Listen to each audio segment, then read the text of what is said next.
ఇక్కడ అవునండి. మొట్టమొదటి విషయం ఏంటంటే, హరిహరరాయలు, బుక్కరాయలకి విద్యారణ్యులు గైడ్‌గా ఉన్నారు అని అన్నారు.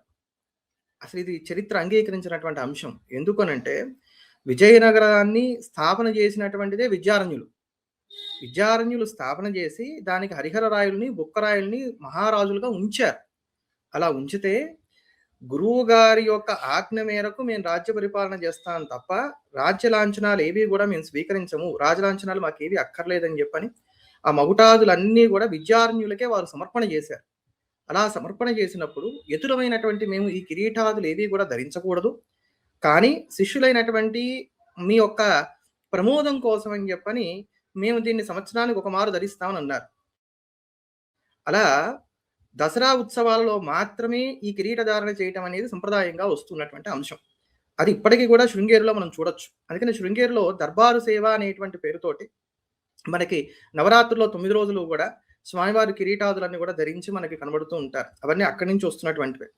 ఈ విజయనగరాన్ని స్థాపన చేసింది విద్యారణ్యులు గనకనే శృంగేరి పరంపరలో ఉన్నటువంటి బిరుదావళిని గనక మనం చూసినట్లయితే, శృంగేరి శ్రీవారి యొక్క బిరుదావళిని గనక మనం చూసుకున్నట్లయితే, కర్ణాటక సామ్రాజ్య సింహాసనాన్ని వారు స్థాపన చేశారనేటువంటిది అందులో చాలా స్పష్టంగా కనబడుతుంది.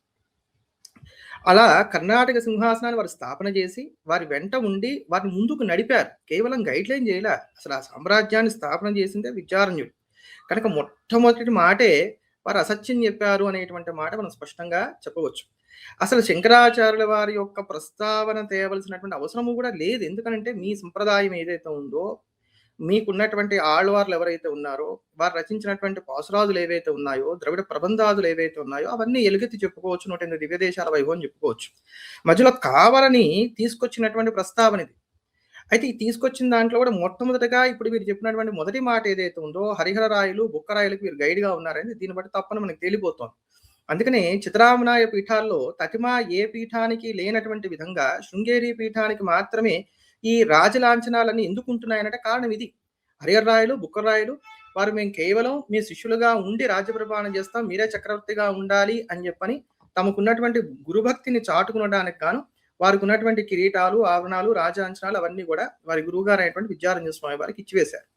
ఈ విద్యారణ్య స్వామి వారు శృంగేరి గురు పరంపరలో ఉన్నటువంటి 12వ పీఠాధిపతి అని చెప్పని మఠామనాయ శాసనంలో మనకి పరంపరగా వస్తున్నటువంటి గురు పరంపరను కనుక మనం చూసినట్లయితే చాలా స్పష్టంగా కనబడుతోంది. 12వ పీఠాధిపతి అయినటువంటి విద్యారణ్య స్వామి వారు ఆమ్నాయ పీఠాలను స్థాపన చేశారు అనేటువంటిది హాస్యాస్పదమైనటువంటి అంశం. శంకర భగవత్పాదాచార్యుల వారు చిత్రామనాయ పీఠాలను స్థాపన చేయలేదు, విద్యారణ్యులు స్థాపన చేశారనేటువంటి దాన్ని స్మార్తులు కాదండి. ఇప్పుడు వెళ్ళి అసలు వైష్ణవులను అడిగినా కూడా ఒప్పుకోరు. వైష్ణవులందరికీ కూడా తెలుసు చిత్రామనాయ పీఠాలు స్థాపన చేసింది శంకర భగవత్పాదాచార్యుల వారే అనేటువంటి మాట అందరికీ తెలుసు. అక్కడ వారు ఇంకో మాట చెప్పారు, 32 ఏళ్లే జీవించారు. ఎప్పుడు వారు మాట్లాడినా శంకరాచార్యుల వారి గురించి 32 ఏళ్లే జీవించారని ఒత్తి చెప్తారు. ఏమవుతుంది 32 ఏళ్ళు జీవిస్తే? ఏం చిన్న వయసులో మహత్కార్యాలు ఏవి జరగకూడదు అనేది ఏమైనా ఉందా? ధ్రువుడికి నారాయణుడు సాక్షాత్కరించినప్పుడు ధ్రువుడి వయసు ఎంత? ప్రహ్లాదుడికి నరసింహమూర్తి సాక్షాత్కరించినప్పుడు ప్రహ్లాదుడి వయసు ఎంత? కనుక ఇక్కడ పాండిత్యానికి వయసు ఎప్పుడు కూడా కులమానం కాదు. ఇంకా గట్టిగా మాట్లాడితే విద్యారణ్య స్వామి వారు శృంగేరి పీఠాన్ని ఆరోహణ చేసి పరిపాలన చేసినటువంటి కాలం 6 సంవత్సరాలే. కానీ సర్వతోముఖాభివృద్ధి చెందింది శృంగేరి వారి యొక్క హయాంలో. కనుక కాలాన్ని బట్టి వారి యొక్క ప్రతిభని మిగతా వాటిని అంచనా వేస్తాం అనుకోవటం అనేది మనలో ఉన్నటువంటి అజ్ఞానాన్ని సూచిస్తుంది. అది ఎప్పుడు కూడా మనం చెప్పదగినటువంటి మాట కాదు. చిన్నపిల్లలైనా సరే మంచి మాట చెప్తే వినాలి అనేటువంటి మాట మనందరికీ కూడా తెలిసినటువంటిది. అటువంటి చిన్న చిన్న వాళ్ళు చెప్పిన మాటే మనం వినాలన్నప్పుడు అటువంటి మహనీయమైనటువంటి స్థానంలో ఉన్నటువంటి జీయర్ స్వామి వారు ఇలా మాట్లాడటం అనేది చాలా ఖేదమైనటువంటి అంశంగా మనం చెప్పుకోవాలి. ఇక్కడ ఇప్పుడు వారు చెప్పినట్టుగా చిత్రామనాయ పీఠములను శంకర భగవత్పాదాచార్యులు వారు స్థాపన చేయలేదు. వారు జీవించినది 32 సంవత్సరాలే. వారు హిమాలయాలకు వెళ్ళిన తర్వాత ఉత్తరాది భారతదేశానికి వెళ్ళినప్పుడు హిమాలయాలకు వెళ్ళి తర్వాత వెనక్కి రాలేదన్నారు. ఇది అబద్ధం అండి. వారు హిమాలయాలకి వెళ్ళి హిమాలయాల్లో వారు అంతర్హితులైనటువంటి మాట వాస్తవమే. కానీ దానికన్నా ముందు ఏం జరిగింది? వారు అక్కడ హిమాలయాల్లో బదరికాశ్రమానికి వెళ్ళి బదరికాశ్రమంలో వారు భగవద్గీతకు ఈ ప్రస్థానత్రయాలకు అంటే భగవద్గీత, బ్రహ్మసూత్రాలు, తర్వాత ఉపనిషత్తులు ఏవైతే ఉన్నాయో వీటన్నిటికీ కూడా ప్రస్థానత్రయాలు వారు అక్కడ భాష్యం రాశారు. ఆ భాష్యం రాసి మళ్ళీ వెనక్కి వచ్చారు. బదరీ క్షేత్రం నుంచి వెనక్కి వచ్చారు. అసలు ఈ బదరీ క్షేత్రము శంకర భగవత్పాదాచార్యులు వారు లేకపోతే ఈరోజు మనం దర్శనం చేయడానికి కూడా అవకాశం లేదు. అలకనందా నదిలోకి దూకి అక్కడ ఉన్నటువంటి ఆ మూర్తిని వెలికి తీసి ప్రతిష్ఠ చేసినటువంటి మహాత్ములే శంకర భగవత్పాదాచార్యుల వారు. కనుక బదరీ క్షేత్రం ఈ రోజు మనం దర్శనం చేస్తున్నామంటే అది కేవలం వారి యొక్క కృప మాత్రమే. అలా అక్కడ వారు చేసినటువంటి ప్రస్థానత్రయ భాష్యం ఏదైతే ఉందో దాన్ని తీసుకొచ్చి కాశీలో వారు తమ శిష్యులందరికీ కూడా పాఠం చెప్తూ వచ్చారు. దాని తర్వాత మళ్ళా వారు వ్యాసుల వారితోటి వాదన చేయడం ఇవన్నీ కూడా జరుగుతాయి. అవన్నీ జరిగి వ్యాసుల యొక్క సూచన మేరకు, పరమేశ్వరుడు యొక్క ఆజ్ఞ మేరకు మొత్తం అంతా కూడా వారు ప్రచారం చేశారు. ఆ ప్రచారం చేస్తున్నటువంటి సందర్భంలో వారు అనేకమైనటువంటి ప్రాంతములను సంచారం చేస్తూ ఈ శ్రీశైలం కావచ్చు, లేకపోతే మూకాంబికా క్షేత్రం కావచ్చు, ఇవన్నీ కూడా సంచారం చేసుకుంటూ శృంగగిరికి కూడా వచ్చారు. ఈ శృంగగిరికి వచ్చారు అనేటువంటి మాట మనకి మాధవీయ శంకర విజయంలో కనబడుతోంది. ఎందుకంటే స్వామివారు మాట్లాడుతూ విద్యారణ్య స్వామి వారు చాలా గొప్ప పండితులు, వారు వేదానికి భాష్యములు రచించారు అని చెప్పిన వాస్తవం. వారు మహాపండితులు. శంకరుల తర్వాత అంతటి శంకరాచార్యమూర్తి ఎవరయ్యా అంటే కనుక విద్యారణ్య స్వామి వారే. వారు పేర్కొన్నటువంటి ఆ విద్యారణ్య స్వామి వారు రచించినటువంటిదే మాధవీయ శంకర విజయం. ఇది అత్యంత ప్రమాణమైనటువంటి గ్రంథం. అంటే మాధవాచార్యులుగా పిలువబడుతున్నటువంటి విద్యారణ్యుల వారి యొక్క వెనక ఎవరు శంకర విజయం రాయేదా అంటే చాలా మంది రాశారు. వాటన్నిటిని కూడా క్రోడీకరణ చేసి వారి యొక్క సారాంశముగా నేను ఈ మాధవీయ శంకర విజయాన్ని రాస్తున్నాను అనేటువంటి మాట విద్యారణ్య స్వామి వారే తొలిగా ఇందులో కూడా చెప్పుకున్నారు. ఇప్పటికే అనేకమైనటువంటి శంకర విజయాలు ఉంటే మళ్ళీ ఈ శంకర విజయం ఎందుకు అన్నప్పుడు వారు ఒక ఉపమానాన్ని కూడా అక్కడ చెప్తారు. పంచామృతాల్లో ఒక్కొక్క తీపి చేరటం వల్ల పంచామృతానికి మరింత తీపి ఎలా చేకూరుతుందో అలా ఎవరు ఎన్నిసార్లుగా చెప్పినప్పటికీ కూడా ఆ శంకరుల యొక్క చరిత్రను వినటం వలన మనందరికీ కూడా ఆనందం కలుగుతుంది. కనుక వాటన్నిటిని కూడా క్రోడీకరణ చేసి నేను ఇక్కడ 16 సర్గల్లో దీన్ని అందిస్తున్నాను అంటూ ఏ సర్గలో ఏం చెప్పారో కూడా చెప్పుకుంటూ వచ్చారు. వాటిలో 12 సర్గ 12వ సర్గలో ప్రకల్ప్య తత్రేంద్ర విమానకల్పం ప్రాసాదమావిష్కృత సర్వశిల్పం ప్రవర్తయామాస స దేవతాయాః పూజ మజాద్వైరపి పూజితాయాః అంటూ మనకు ఒక శ్లోకం కనబడుతుంది. 68వ శ్లోకం. దీనికన్నా ముందు కాస్త వెనక్కి వెళ్ళినట్లయితే కనుక మనకి 63వ శ్లోకాన్ని ముందు మనం చూడాలి. అక్కడ ఆ 63వ శ్లోక సారాంశం ఏంటంటే కనుక తతశ్చతానంద మహేంద్ర పూర్వై సుపర్వ బృందై రూపగీయమానః పాదాంగ్రి ముఖ్యై సమమాప్త కామః శోణీపతి శృంగగిరిం ప్రతస్తే.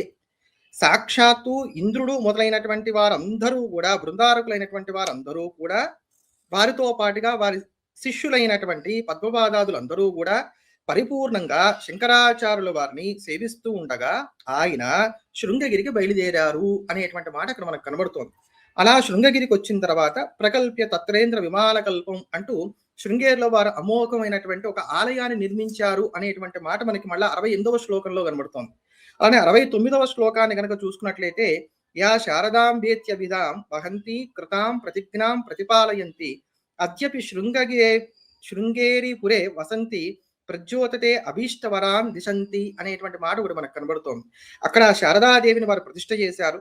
ఆ శారదాదేవి నాటి నుండి నేటి వరకు కూడా అక్కడ విద్యమానమై తనను ఆశ్రయించినటువంటి వారందరికీ కూడా చక్కటి వరాలను అనుగ్రహిస్తోంది అనేటువంటి మాట చాలా స్పష్టంగా మనకి మాధవీయ శంకర విజయంలో ఉంది. అంటే దీన్ని బట్టే వారు శృంగేరిలో పీఠస్థాపన చేశారు అనేటువంటి మాట మనకి తేటతెల్లమవుతోంది. అంతేగాక శంకర భగవత్పాదాచార్యుల వారి యొక్క అష్టోత్తర శతనామావళిని కనుక మనం చూసుకున్నట్లయితే ఈ అష్టోత్తర శతనామావళిలో ఉండేటువంటి నామాల్ని కనుక మనం గమనిస్తే ఇందులో 84వ నామం ఒకటి ఉంటుంది. చతుర్దిక్షు చతురామ్నాయ ప్రతిష్టాత్రే నమః. ఈ నామం 84వ నామం. చతుర్దిక్షు చతురామ్నాయ ప్రతిష్టాత్రే నమః. ఇది శంకర భగవత్పాదాచార్యుల వారి యొక్క అష్టోత్తరంలో ఉన్నటువంటి 84వ నామం. 4 దిక్కుల 4 ఆమ్నాయ పీఠములు స్థాపన చేశారు అని. ఇదే అష్టోత్తరంలో మనకి ఋషిశృంగపురేశ్వరాయ నమః అనేటువంటి ఒక నామం 95వ నామం కూడా కనబడుతోంది. అంటే వీరు శృంగేరిలో చాలా కాలం వసించారు అనే దాన్ని చెప్పడం కోసం ఈ మాట కూడా చెప్పారు. శృంగేరిలో వారు సుమారు 12 సంవత్సరాలు ఉన్నారు. అక్కడ వారు ఎంతో సుదీర్ఘంగా ఉండి ఆ సుదీర్ఘమైనటువంటి కాలంలో అనేకమైనటువంటి భాష్య గ్రంథాలను పాఠం చెప్పారు అక్కడ వారు. అందుకని చెప్పని హిమాలయాలకి వెళ్ళి వారు వెనక్కి వచ్చిన తర్వాత అనేకమైనటువంటి అవైదిక మతములను ఖండన చేసి వారు ఈ యొక్క ఆమ్నాయ పీఠములను స్థాపన చేసి ఇదంతా అయిన తర్వాత మరలా తిరిగి సర్వజ్ఞ పీఠారోహణం చేయడం కోసం అని చెప్పిన ఉత్తర భారతదేశానికి వెళ్ళి అక్కడ కాశ్మీరంలో ఉన్నటువంటి సర్వజ్ఞ పీఠాన్ని ఆరోహణ చేసి ఆపై దేవతల యొక్క ప్రార్థన మేరకు వారు అక్కడి నుంచి కేదారేశ్వరానికి వెళ్ళి ఆ కేదారంలో ఉన్నటువంటి దత్తాత్రేయ గృహంలో అంతర్హితులయ్యారు. అంటే అక్కడి నుంచి దేవతలు వారిని కైలాసానికి తీసుకువెళ్లారు అనేటువంటి మాట కూడా మనకి మాధవీయ శంకర విజయంలో కనబడుతోంది. కనుక వారు అట్లా హిమాలయాల్లోకి అలా వెళ్ళిపోలా, అక్కడికి వెళ్ళి భాష్య రచన చేసి మళ్ళా వెనక్కి వచ్చి ఇదంతా కూడా సాగించారు. చిత్రామ్నాయ పీఠములను కూడా స్థాపన చేశారు. ఆ చిత్రామ్నాయ పీఠములలో తమకు అత్యంత ప్రధానమైనటువంటి నలుగురు శిష్యులు ఎవరైతే ఉన్నారో, అనేకమైనటువంటి శిష్య బృందం ఉన్నప్పటికీ అందులో ప్రధానమైనటువంటి నలుగురు శిష్య బృందం ఎవరైతే ఉన్నారో ఆ నలుగురిని కూడా 4 పీఠములో కూడా ప్రథమాచార్యులుగా వారు నియమించారు. దాన్ని కూడా శంకరాచార్య వారి యొక్క అష్టోత్తరంలోనే మనం చక్కగా ప్రమాణంగా తీసుకొని చూడవచ్చు. శ్రీ తోటకాచార్య సంపూజ్యాయ నమః, శ్రీ పద్మపాదార్చితాంగ్రికాయ నమః, శ్రీ హస్తామలక యోగీంద్ర బ్రహ్మజ్ఞాన ప్రదాయకాయ నమః, శ్రీ సురేశ్వరాఖ్య సచ్చిష్య సన్యాసాశ్రమదాయకాయ నమః అనేటువంటి మాటలు మనకి ఇందులో చాలా స్పష్టంగా కనబడుతున్నాయి. కనుక శంకర భగవత్పాదాచార్యుల వారి యొక్క అష్టోత్తర శతనామావళిని చూసినా కూడా అందులో అది మనకి తేటతెల్లమవుతుంది. ఇప్పుడు ఎలా అయితే శంకరాచార్యుల వారు చిత్రామనాయ పీఠమును స్థాపన చేశారని మనం చెప్పుకుంటున్నామో, అలానే రామానుజాచార్యుల వారు 74 సింహాసనాలను స్థాపన చేశారని చెప్పని వారి చరిత్ర మనకు చెప్తాం. అసలు ఆ 74 సింహాసనాల పేర్లు చెప్పమని అడగండి. ఈ రోజుల్లో చాలా మందికి అసలు తెలియవు. రామానుజులు శంకరుల తర్వాత ఎప్పటికో వచ్చినటువంటి వారు, వారు పెట్టినటువంటి 74 సింహాసనాల పేర్లు ఇప్పటికి తెలియకుండా ఉంటే, ఏనాడో రామానుజుల కన్నా పూర్వమే ఉండి కేవలం 32 ఏళ్ళని నొక్కి పలుకుతున్నటువంటి 32 ఏళ్ళే జీవించినటువంటి శంకర భగవత్పాదాచార్యుల వారు పెట్టినటువంటి చిత్రామ్నాయ పీఠములు నేటికి కూడా దేదీప్యమానంగా ఉన్నాయి. అది వారి యొక్క ఘనత. కనుక శంకరాచార్యుల వారు ఆమ్నాయ పీఠ స్థాపన చెయ్యలేదు అనేటువంటి మాట అసలు నారాయణుడు కూడా మెచ్చని మాట. వారి ఆరాధ్యత ఉన్నటువంటి రామచంద్రమూర్తి కూడా మెచ్చడు. ఇక్కడ రాముడు అమోఘమైనటువంటి సత్యవచస్కుడు. అటువంటి ఆ రామచంద్రమూర్తిని ఆరాధన చేస్తూ వారు అంతటి భగవత్ సన్నిధిలో ఉంటూ సాక్షాత్తు నారాయణ స్వరూపం అని చెప్పబడేటువంటి ఆ అంత్యాశ్రమాన్ని స్వీకరించినటువంటి వారై తురియాశ్రమంలో ఉండి ఇటువంటి మాటలు మాట్లాడడం అనేది నిజంగా చాలా చాలా బాధాకరమైనటువంటి విషయం. ఇది అందరూ కూడా ఖండన చేయవలసినటువంటి విషయం. కనుక చిత్రామ్నాయ పీఠములను శంకరులే స్థాపన చేశారు అనేది మాధవీయ శంకర విజయాన్ని బట్టి, శంకర అష్టోత్తర శతనామావళిని బట్టి చాలా సుస్పష్టం. అంతేగాక రామానుజాచార్యుల వారు పూరి యాత్ర చేసే సమయానికి కూడా అక్కడ శంకర పీఠం ఉన్నది. దీన్ని బట్టి కూడా మనం నిర్ణయం చేసుకోవచ్చు. ఎందుకంటే రామానుజుల తర్వాత వచ్చినటువంటి వారు కదా విద్యారణ్యులు. అందుకని కూడా మనం దీన్ని బట్టి కూడా రూఢి చేసుకోవచ్చు. అప్పటికే ఉంది శంకరపీఠం, అప్పటికే ఉంది బదిలీలో శంకరపీఠం. ఇప్పుడు మీరు గనక గమనించినట్లయితేనండి, ఈ రోజు కూడా పూరి దివ్య క్షేత్రంలో జగన్నాథుడి యొక్క రథయాత్రలో మొట్టమొదట పూజ చేసేది ఎవరండి? పూరి జగద్గురులే. పూరి జగద్గురులే అక్కడ ప్రథమ శిష్యులు. వారిదే నిర్ణయం అంతా కూడా సాగుతూ ఉండేటువంటిది. మరి అది అంతా ఎలా ఏర్పడింది? మరి ఈ యొక్క క్షేత్రంలో మరి రామానుజుల యొక్క ప్రభావం కన్నా శంకరుల యొక్క ప్రభావం ఇంత స్పష్టంగా ఎందుకు కనబడుతోంది? ఇట్లా అన్ని ఆలయాల్లోనూ కూడా మనం విశ్లేషణ చేసి చూసుకోవచ్చండి. కనుక మీరు చెప్పినటువంటిది శుద్ధ అబద్ధము. నేను చెప్తున్నాను కదా, మీరు కావాలంటే మన అందరికి కూడా తెలిసినటువంటి సత్యమే ఇది. ఇప్పుడు ఎవరైనా సరే ఒక వైష్ణవుల దగ్గరికి వెళ్ళి చిత్రామనాయ పీఠములు ఎవరు స్థాపన చేశారంటే టక్కున శంకరాచార్యుల వారని చెప్తారు. మీరు ఆఖరికి ఏమీ తెలియని గూగుల్ని అడిగినా కూడా అది కూడా అదే చెప్తుంది. అట్లాంటిది అంత పేరెన్నికగన్నటువంటి అంతటి మహత్తరమైనటువంటి ఇంతమందికి ఉపదేశం చేస్తున్నటువంటి గురుస్థానంలో ఉండి మీరు అబద్ధాలు పలకడం అనేటువంటిది మీకు శోభ కాదు. ఇంత అసత్యం అనేటువంటిది అంత అలవోకగా ఎలా చెప్పగలిగారనేది నాకు ఇంకా ఇప్పటికీ అంతుపట్టినటువంటి మాట. దాని తర్వాత వారు ఇంకో మాట అన్నారు, ఎలా అయితే చిత్రామనాయ పీఠమును శంకరులు స్థాపన చేయలేదో పంచదేవతోపాసన కూడా వారు ఏర్పాటు చేయలేదు. అంటే ఈ పంచాయతన పూజను కూడా వారు ఏర్పాటు చేయలేదు. పైగా పంచాయతనం ఎందుకు వచ్చిందనే దానికి వారు కారణం చెప్పారు. ఏం చెప్పారు? బ్రిటిష్ వారు వీళ్ళందరూ వచ్చి ఇబ్బంది పెడుతున్నటువంటి సందర్భంలో అందరూ ఏకీకృతం కావాల్సినటువంటి అవసరం వచ్చింది కనుక వారు పంచాయతనాన్ని ఏర్పాటు చేశారు అనేటువంటి ఒక మాట చెప్పారు. దీన్ని రెండు విధాలుగా చూద్దాం. అసలు పంచాయతనాన్ని శంకరాచార్యుల వారు ఏర్పాటు చేయలేదు అన్నట్లయితే గనక ఇందాక నేను చెప్పినట్టుగా మాధవీయ శంకర విజయంలో పంచాయతన ప్రస్తావన ఉండరాదు. కానీ మాధవీయ శంకర విజయంలో అనేకమైనటువంటి చోట్ల పంచాయతన ప్రస్తావన వస్తుంది. మనకి 15వ సర్గ తీసుకున్నట్లయితే మాధవీయ శంకర విజయంలో 15వ సర్గ తీసుకున్నట్లయితే గనక వారు అనేకమైనటువంటి అవైదిక మతములను ఖండన చేసుకుంటూ అనంతసేన క్షేత్రానికి వచ్చారు. అంటే అనంత పద్మనాభ స్వామి వారి యొక్క ఆలయ సమీపానికి వచ్చారు. అక్కడ వైష్ణవులు ఆయనకి తారసపడ్డారు. భక్త భాగవతాశ్చైవ వైష్ణవాః పాంచరాత్రిణః వైకానసాః కర్మవీణ షడ్విధ వైష్ణవ మతాహ అంటూ 6 విధాలైనటువంటి వైష్ణవులు వారు చూశారు అక్కడ.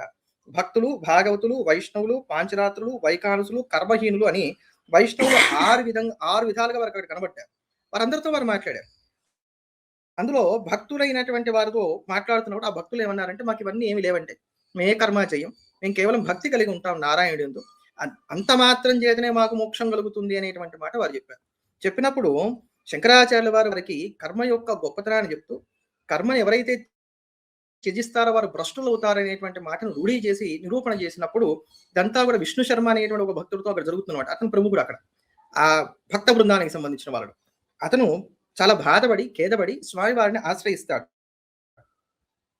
బ్రహ్మణ చారదేవాస్యు ఈశ్వరో విష్ణుర్దినేశ్వర ఉమా గణపతిశ్చైవ తేషాం పూజా పరా నరాహ అంటూ, ఎవరైనప్పటికీ కూడా ఈశ్వరో విష్ణుర్దినేశ్వర ఉమా గణపతిశ్చైవ తేషాం పూజా పరా నరాహ అంటూ ఈ 5 దేవతల పేరు శంకరాచార్యుల వారు చెప్పినట్టుగా అక్కడ మనకు కనబడుతోంది. ఈశ్వరుడు, విష్ణువు, దినేశ్వరుడు అంటే సూర్యుడు, ఉమాదేవి పార్వతీదేవి, గణపతి, ఈ 5గురిని కూడా పూజించాలి. అలా పూజించినటువంటి వారు భ్రష్టులవుతారు. బ్రహ్మజ్ఞానాన్ని కోరుకునేటువంటి వారందరూ కూడా వీరిని పూజించాలి అనేటువంటి మాట చాలా చక్కగా స్పష్టంగా అక్కడ మనకు కనబడుతోంది. తేన భగ్నే లింగదేహే ముక్తిర్భవతి నాణ్యథ, అలా కాని పక్షంలో వారికి మోక్షము రాదు. ఇత్యాదిష్టో విష్ణు శర్మ దండవత్ ప్రణిపత్యతం, ఇదంతా విన్నటువంటి ఆ విష్ణు శర్మ వారికి సాష్టాంగ నమస్కారం చేశారు. సగనః కారయామాస నిత్యం కర్మ గురుం స్మరన్ స్మార్తాచార పరిశ్రాంత పంచపూజా విశారద. నాటి నుండి కూడా అతను స్మార్తాచారాన్ని అనుసరిస్తున్నటువంటి వాడై, మళ్ళీ చెప్తున్నాను, పంచపూజా విశారద, పంచాయతనాన్ని అతను సేవించాడు. కనుక ఇప్పుడు పంచాయతనాన్ని శంకర భగవత్పాదాచార్యుల వారు ఏర్పాటు చేయలేదు. ఇది కేవలం ఏదో కొన్ని రాజకీయ కారణాల చేత అందరినీ ఏకీకృతం చేయడం కోసమని మాత్రమే విద్యారణ్యులు ప్రవేశపెట్టారు అని అంటే, ఎవరి చెవిలో పువ్వు పెడతారు, ఎవరిని మోసం చేద్దాం అనుకుంటున్నారు, అసలు ఎందుకు ఎక్కడా లేనటువంటి ఈ గూలదుండాకంతా ఒంటికి పూసుకోవాల్సిన అవసరం ఏర్పడింది అనేటువంటి బాధ నాకు కలుగుతుంది. అందుకని చెప్పని ఇది చాలా తప్పైనటువంటి అంశం.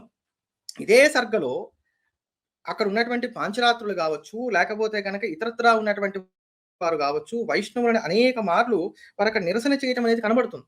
శంఖచక్రాంకితాలు వేసుకున్నటువంటి వారు వారి దగ్గరకు వచ్చి, మేము తప్ప శంఖచక్రాదులు వేసుకున్నాం కనుక మాకు వైకుంఠం రూఢి అన్నటువంటి వారితో వారు వాదన చేసినటువంటి అంశాలు కూడా మనకు కనబడతాయి.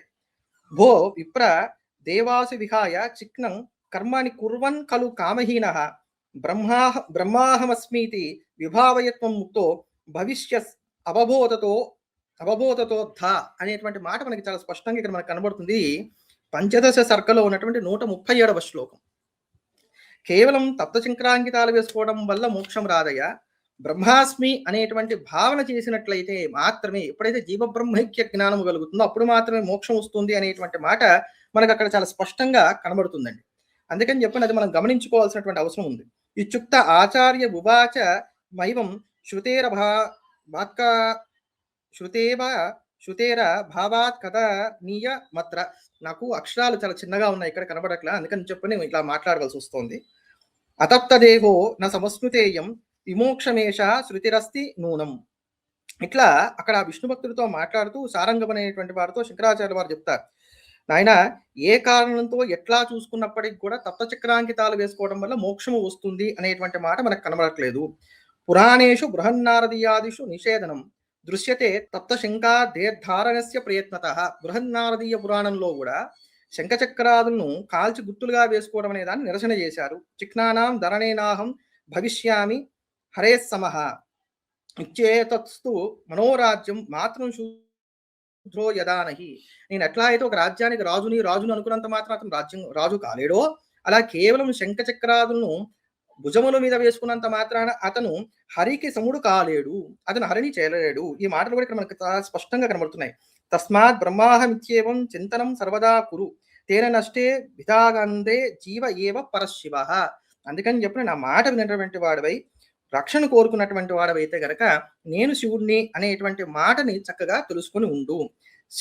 శివోహమస్మీతి వాదినం యంచ కంచన ఆత్మనా సహదాతాత్మ్యం భాగినం కురుతే భృశం ఇత్యుక్తం శవిగీతాస్త్యుక్తో వైష్ణవ ఆహతం నమస్కృత్యా కుతార్దోహం స్వామి స్వదుపదేశతః. శివోహమస్మీతి అనేటువంటి మాట, నేను శివుణ్ణి అనేటువంటి మాట గనక ఎవరైతే 10 మార్లు అనుకుంటూ తనకు పరమేశ్వరునకు అభేదత్వాన్ని భావన చేస్తూ జీవబ్రహ్మైక్య జ్ఞానాన్ని కలిగి ఉంటారో వారు మాత్రమే ముక్తిని పొందుతారని చెప్పని శివగీతంలో పరమేశ్వరుడు చెప్పినటువంటి మాట ఉంది కనుక నువ్వు అలా భావన చేయవలసింది అనగానే అది విని నమస్కృత్వా కృతార్థోహం, నమస్కారం చేసి నేను కృతార్థుణ్ణయ్యాను అని చెప్పి నాకు ఉన్నటువంటి ఆ వైష్ణవుడు చెప్పాట. అంతేగాక అధునా ద్వైత నిష్ఠోహం భవిష్యామితి సోబ్రవీత్, అధునాద్వైత నిష్ఠోహం భవిష్యామితి సోబ్రవీత్ ననామ దండవత్ భూమౌక్తం ప్రాహ గురుసత్తమ. నేను వాళ్ళ నుంచి అద్వైతాన్ని అంగీకరిస్తున్నాను, దీన్ని అవలంబిస్తానని చెప్పినటువంటి వాడై ఆయన స్వామివారికి సాష్టాంగ నమస్కారం చేశాడు. ముక్తో భవేతి సో అప్యుక్త స్మార్తాచారేషు తత్పర పంచపూజారతో నిత్యం స్వదేశస్థాన్ జనానపి. అతను అంతటితో ఆగక తాను స్మార్తాచార పరాయణుడై తన దగ్గర ఉన్నటువంటి జనాలందరితో కలిసి నాటి నుండి పంచపూజారతో, దీనికోసం చెప్తున్నా ఇదంతా కూడా, పంచపూజారతో మళ్ళీ అతను పంచాయతాన్ని నిత్యము కూడా సేవించడం అనేది ప్రారంభం చేశాడు. ఆ వైష్ణవుడు కూడా పంచాయతన పూజను ప్రారంభం చేశాడు. ఎప్పుడండి? శంకరుల కాలం నుంచే ప్రారంభం చేశాడు. ఇట్లా చాలా స్పష్టంగా మాధవీయ శంకర విజయం వంటి అనేకమైనటువంటి గ్రంథాలలో శంకర భగవత్పాదాచార్యుల వారే పంచాయతన పూజను ఏర్పాటు చేశారనేటువంటి మాట సుస్పష్టంగా మనకు కనబడుతున్నటువంటిది. అలాంటప్పుడు శంకరులు అసలు పంచాయతనాన్ని ఏర్పాటు చేయలేదు, ఇది కేవలం కొన్ని రాజకీయ కారణాల చేత అందరినీ ఏకీకృతం చేయడం కోసం అని చెప్పని విద్యారణ్యులు ఏర్పాటు చేశారని అంటే అసలు మీకు ఒక నమస్కారం పెట్టాలి. ఏం మాట్లాడాలో నాకు అర్థం కావట్లేదు. ఎందుకంటే యతినింద మహాపాపం, నిందించలేము, అట్లా అని దీన్ని ఖండన చేయకుండా ఊరుకోలేము. కనుక అరకత్తెలో పోకచక్కెర లాంటి పరిస్థితి మాకు ఇప్పుడు వచ్చింది. ఒకవేళ నిజంగానే అందరినీ ఏకీకృతం చేయడం కోసమే ఇది ఏర్పడింది అని కొంతసేపు మీ వాదాన్ని పూర్వపక్షం చేసుకునే ఆలోచన చేసినా కూడా అదే స్థితి ఇప్పుడు కూడా ఉంది. ఎందుకు లేదండి చెప్పండి? ఒక పక్కన విమతాలన్నీ కూడా దాడి చేసి మనందరినీ కూడా ఇబ్బంది పెడుతున్నటువంటి ఈ సందర్భంలో మనం అందరం ఏకీకృతంలో అయి స్మార్త వైష్ణవ శైవాది భేదములు ఏవీ లేకుండా అందరము కూడా కలిసి ఒక తాటి మీదకి వచ్చి పొద్దునే నిద్రలేవండి, చక్కగా ఇంత దీపం పెట్టుకోండి, ఇంట్లో ఓ బెల్ల ముక్క దేవుడికి నైవేద్యం పెట్టండి, పిల్లలకి బొట్టు పెట్టుకోవడం నేర్పండి, మన కట్టు ఇది, మన బొట్టు ఇది, మన ఆచారం ఇది అని మన సంప్రదాయాన్ని గౌరవించి ప్రతి ఇంట్లో కూడా ముందుకు వెళ్ళాలి అని చెప్పవలసినటువంటి ఈ తరుణంలో ఇంతగా విజృంభించి కలి ఇదవుతుంటే 50% ఇప్పటికీ మనకి భారతదేశంలో హిందువుల కన్నా తతిమా మతాల యొక్క జనాభా ఎక్కువైపోయి ఇంచుమించుగా మనకి భారతదేశానికి ఉన్నటువంటి బౌండరీస్ లో ఉన్నటువంటి రాష్ట్రాలు ఏవైతే ఉన్నాయో అవన్నీ కూడా విమతాల్లోకి వెళ్ళిపోయి నానా అవస్థ పడుతున్నటువంటి ఈ సందర్భంలో మీరు ఈ వ్యాఖ్యలు చేయడంలో మీ ఆంతర్యం ఏమిటి? దేనికి మనకు వస్తుంది ఈ ఇప్పుడు మీరు చేసినటువంటి ఉపదేశం అనేటువంటిది చెప్పండి. అసలు దీనికి ఉపదేశం అంటానికి లేదు. ఒకవేళ మీ మతానునాయులకి మీరు ఉపదేశం చేయదలుచుకున్నా కూడా అయితే దానివల్ల వాళ్ళకైనా కనీసం ప్రయోజనం ఉందా? లేదుగా.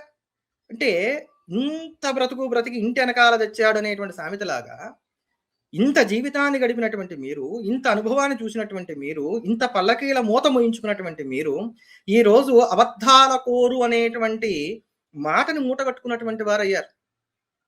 కాదనగలరా చెప్పండి? నేను ఎక్కడ ఎతి దూషణ చేయట్లేదండి, ఉన్నది ఉన్నట్టుగా మాట్లాడుతున్నాను. అబద్ధాలు చెప్పింది జీర స్వామి వారే అబద్ధాలు చెప్పారు, దాన్ని నిరూపణ చేశాను. విజయనగరాన్ని స్థాపన చేసింది విద్యారణ్యులు, దాన్ని వారు చెప్పలేదు, వారు కేవలం గైడ్గా ఉన్నారని చెప్పారు. తర్వాత చిత్తరామనాయ పీఠమును స్థాపన చేసిన శంకరాచార్యుల వారు, దాన్ని వారు అంగీకరించలేదు, దాన్ని అబద్ధం చేసి చెప్పారు. పంచాయతన పూజను ఏర్పాటు చేసింది సాక్షాత్తు శంకర భగవత్పాదాచార్యుల వారు, దాన్ని వారు అన్యాయంగా మార్పు చేసి విద్యారణ్యులు చేశారని చెప్పారు. కనుక 3 మాటలు వారు అబద్ధమే మాట్లాడారు. ఇంకొక 4వ మాట వారు చాలా పెద్ద మాట మాట్లాడింది ఏమిటంటే కనుక శంకర భగవత్పాదాచార్యుల వారు శుద్ధ వైష్ణవులు.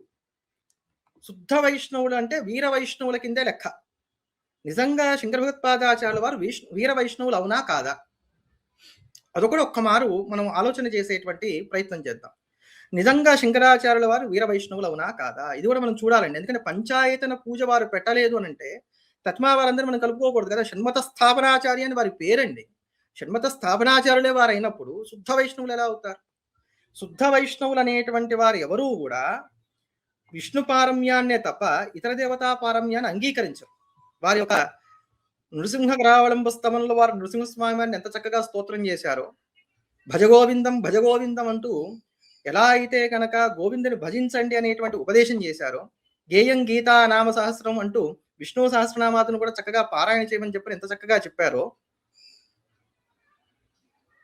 అటువంటి శంకర భగవత్పాదాచార్యుల వారే తతిమా స్తోత్రాలు కూడా రాశారే. తతిమా స్తోత్రాలలో అత్యంత ప్రధానమైనటువంటి స్తోత్రం వారిది. ఇప్పుడు వారి వారి యొక్క సాహిత్యాన్ని మనం 3 భాగాలు చేయాలి. ఒకటి ప్రస్థానత్రయం, 2 ప్రకరణ గ్రంథాలు, 3 స్తోత్ర వాంగ్మయం. ఈ మూడవమైనటువంటి ఈ స్తోత్ర వాంగ్మయాన్ని కనుక మనం చూసుకున్నట్లయితే, ఒక్క నిమిషం అండి, ఇప్పుడే వస్తాను, ఒక్క నిమిషం. హనుమాన్జీ గారు మాట్లాడండి.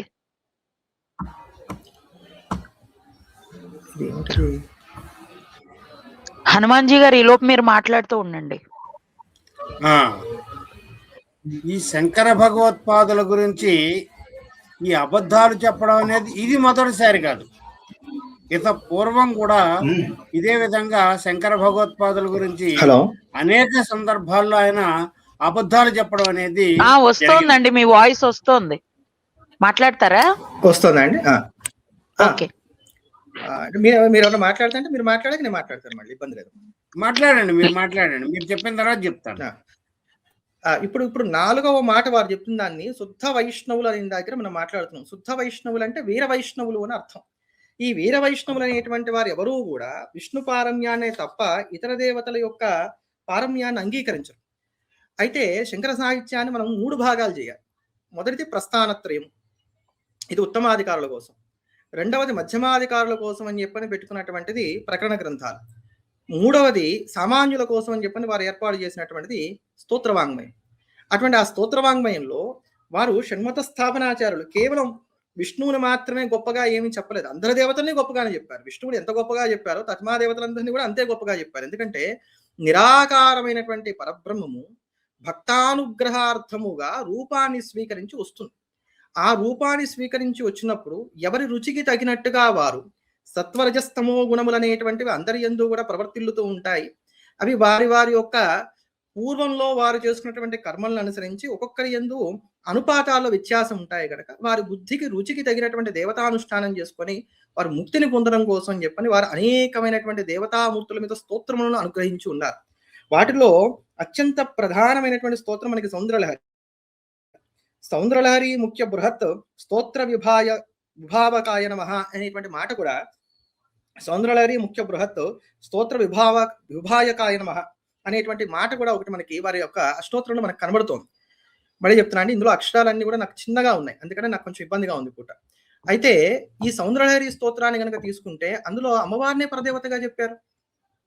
పరదేవతగా చెప్తూ త్రయాణం దేవానాం త్రిగుణ జనితానాం తవ శివే భవేత్ పూజా పూజా తవ చరణయోర్యా విరచిత భవాని తత్పాదోద్వహన మణిపీఠస్య నికటే శస్వన్ముకులిత కరోత్తంస మగుటాహ అనేటువంటి మాట చాలా స్పష్టంగా మనకి సౌందర్యలహరిలో చెప్పారు.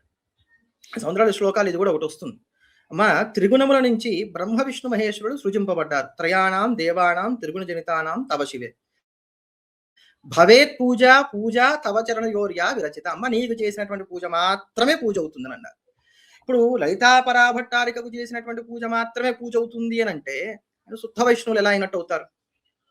పైగా అక్కడ దాని తర్వాత మళ్ళీ ఇంకొక మాట కూడా చెప్పారు. భవేత్ పూజా పూజా తవ చరణయోర్యా విరచిత భవాని తత్పాదోద్వహన మణిపీఠస్య నికటే శస్వన్ముఖిత కరోత్తంస మగుటాహ.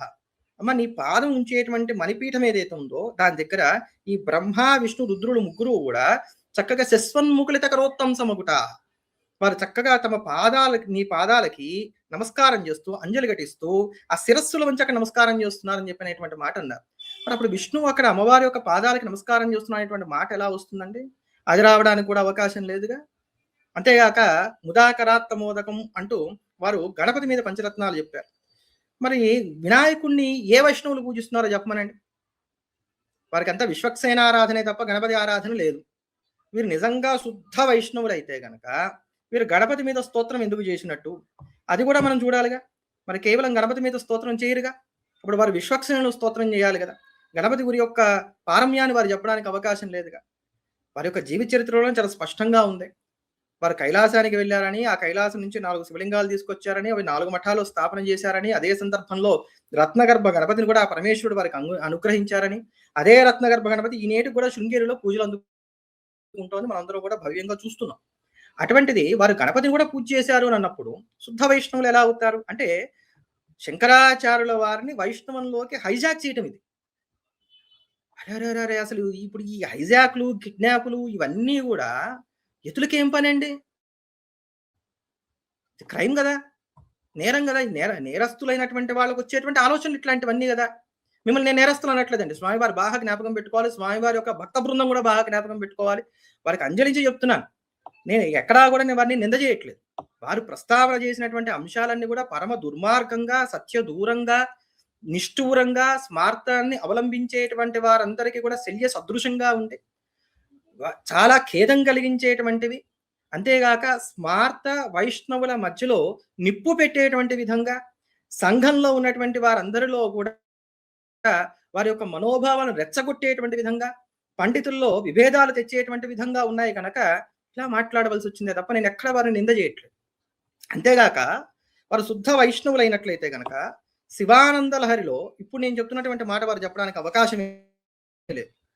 బాణత్వం వృషభత్వమర్ధ వపుష భార్యాత్వమార్యాపతే గోణిత్వం సగిత మృదంగ వహత చేత్యాది రూపం దదౌ త్వత్పాదే నయనార్పణంచ కృతవాంస్తద్దేహభాగో హరిహి పూజ్యాత్ పూజ్యతరః స ఏవహి న చేత్కోవా తదన్యోదికః అనేటువంటి శ్లోకం కూడా మనకి శివానంద లహరిలో కూడా కనబడుతుంది. శివానంద లహరి శంకరాచార్యుల వారు రచించారని నిర్వివాదమైనటువంటి అంశం. పైగా అది వారు శ్రీశైలంలో రచించారనేటువంటి మాట చాలా సుస్పష్టమైనటువంటి అంశం. దాంట్లో చెప్తున్నటువంటి మాట బాణత్వం. విష్ణువు ఎప్పుడూ కూడా నీ యొక్క అనుగ్రహాన్ని కోరుతూ ఉంటాడు. దాని గుర్తేమిటయ్యా అంటే నువ్వు త్రిపురాసుర సంహారం చేసేటప్పుడు నీకు ఆయన బాణంగా మారాడు. అంతేనా? అంటే నీకు యుద్ధై ఉన్నాడు, నిన్ను వహిస్తున్నాడు ఆయన. అంటే అప్పుడు ఆయన నంది వాహనం ఏదైతే ఉందో అది ఎవరయ్యారండి? విష్ణువు అయ్యారు. ఈ మాట ఎవరు చెప్తున్నారు? శంకర భగవత్పాదాచార్యుల వారు చెప్తున్నారు. అంతేగాక నీ శరీరంలో సగమాగమై భార్యగా ఉన్నాడు అంటే అప్పుడు సాక్షాత్తు పార్వతీదేవి ఎవరు? విష్ణు స్వరూపమే పార్వతీదేవి. అందుకనే విష్ణుమూర్తికి అమ్మవారికి అభేదత్వం గనకనే ఆయన నారాయణ సహోదరి అనేటువంటి సంబోధన చేయడం గల కారణం అది ఇద్దరిది ఒకటే తత్వం గనక ఆ మాట చెప్పారు. అంతేగాని ఒక తల్లి గర్భాన పుట్టారనేటువంటి సామాన్యమైనటువంటి వాడుకలో ఉన్నటువంటి అర్థాన్ని అక్కడ తీసుకోవడానికి మనకు అవకాశం లేదు కదా. భార్యాత్మ మార్యాపతే ఆఖరికి నీకు సగభాగమే ఆయన ప్రకాశిస్తున్నాడు భార్యాస్వరూపంగా ఉంటూ. అంతేనా? ఆయన గోణత్వం పందిగా కూడా మారాడు ఆయన. ఎందుకు పందిగా మారాడు? ఎందుకు ఆ రూపాన్ని, శూక్ర రూపాన్ని స్వీకరించాడు ఆయన అంటే నీ యొక్క మూలాన్ని తెలుసుకోవడం కోసం అని చెప్పని ఆయన మారి అలా వెళ్ళాడు. అంతేనా? స్నేహితుడిగా నీకున్నాడు. నువ్వు నాట్యం చేస్తుంటే నీ నాట్యానికి అనుగుణంగా ఆయన మృదంగాన్ని వాయిస్తున్నాడు. అంటే ఇవన్నీ ఎవరండి చేసేది? మరి శుద్ధ వైష్ణవులు ఎవరన్నా అసలు దీన్ని అంగీకరిస్తారా? శుద్ధ వైష్ణవులు దీన్ని అంగీకరిస్తారా? శివుడు ఇవన్నీ చేశాడంటే. అంతేగాక ఆయన నీకు తన నేత్రాన్ని కూడా అర్పించాడని అన్నారు. ఆ నేత్రాన్ని ఆయన అర్పణ చేసినప్పుడే కదా సాక్షాత్తు పరమేశ్వరుడు నారాయణకి సుదర్శన చక్రాన్ని ఇచ్చాడని చెప్పని మనకి శివపురాణం ఇత్యాదులన్నీ కూడా చెప్తున్నటువంటి మాట. ఈ మాట కేవలం స్మార్తులు ఏం చెప్పట్లేదుగా. ఈ యొక్క రూపాలు ఇప్పుడు నేను చెప్పినటువంటివి అన్ని ఏవైతే ఉన్నాయో ఇవి కేవలం స్మార్తులు చెప్తున్నావో, కేవలం శంకర భగవత్పాదాచార్యుల వారు చెప్తున్నావో కాదు. శంకరాత్ పూర్వం నుంచి ఉన్నటువంటి శైవాగమాల్లో కూడా ఇవన్నిటి యొక్క ప్రస్తావన ఉంది. వీటి యొక్క మూర్తుల యొక్క లక్షణాలు ఉన్నాయి. ఇప్పటికి కూడా ఈ మూర్తులన్నిటిని కూడా మనం దర్శనం చేయవచ్చు. ఒకసారి నంజుండేశ్వరాలయానికి వెళ్ళాను. అక్కడ ఆలయంలో వరుసగా ఉన్నాయి, మూర్తులన్నీ కూడా ఉన్నాయి. సుదర్శన ప్రధాన మూర్తి ఇవన్నీ కూడా మనకు అక్కడ కనబడతాయి. లింగోద్భవ కాలమూర్తి అవన్నీ కూడా అక్కడ మనకు కనబడతాయి. ఆ లింగోద్భవ కాలమూర్తి అనకూడదు, లింగోద్భవ మూర్తి అవన్నీ కూడా అక్కడ మనకు కనబడతాయి.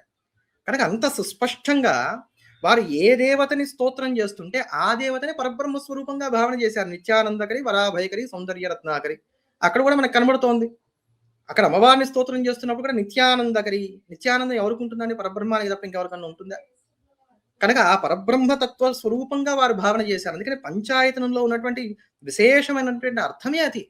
నువ్వు విష్ణువుని పూజించినా, ఈశ్వరుని పూజించినా, అంబికను పూజించినా, గణపతిని పూజించినా, సూర్యుని పూజించినా వారిని పరబ్రహ్మతత్వంగా పూజ చేయటం, అందరి దేవతల యందు ఆ చైతన్యాన్నే దర్శనం చేయటం, ఇది పంచాయతనంలో ఉన్నటువంటి మహత్తరమైనటువంటి విషయం.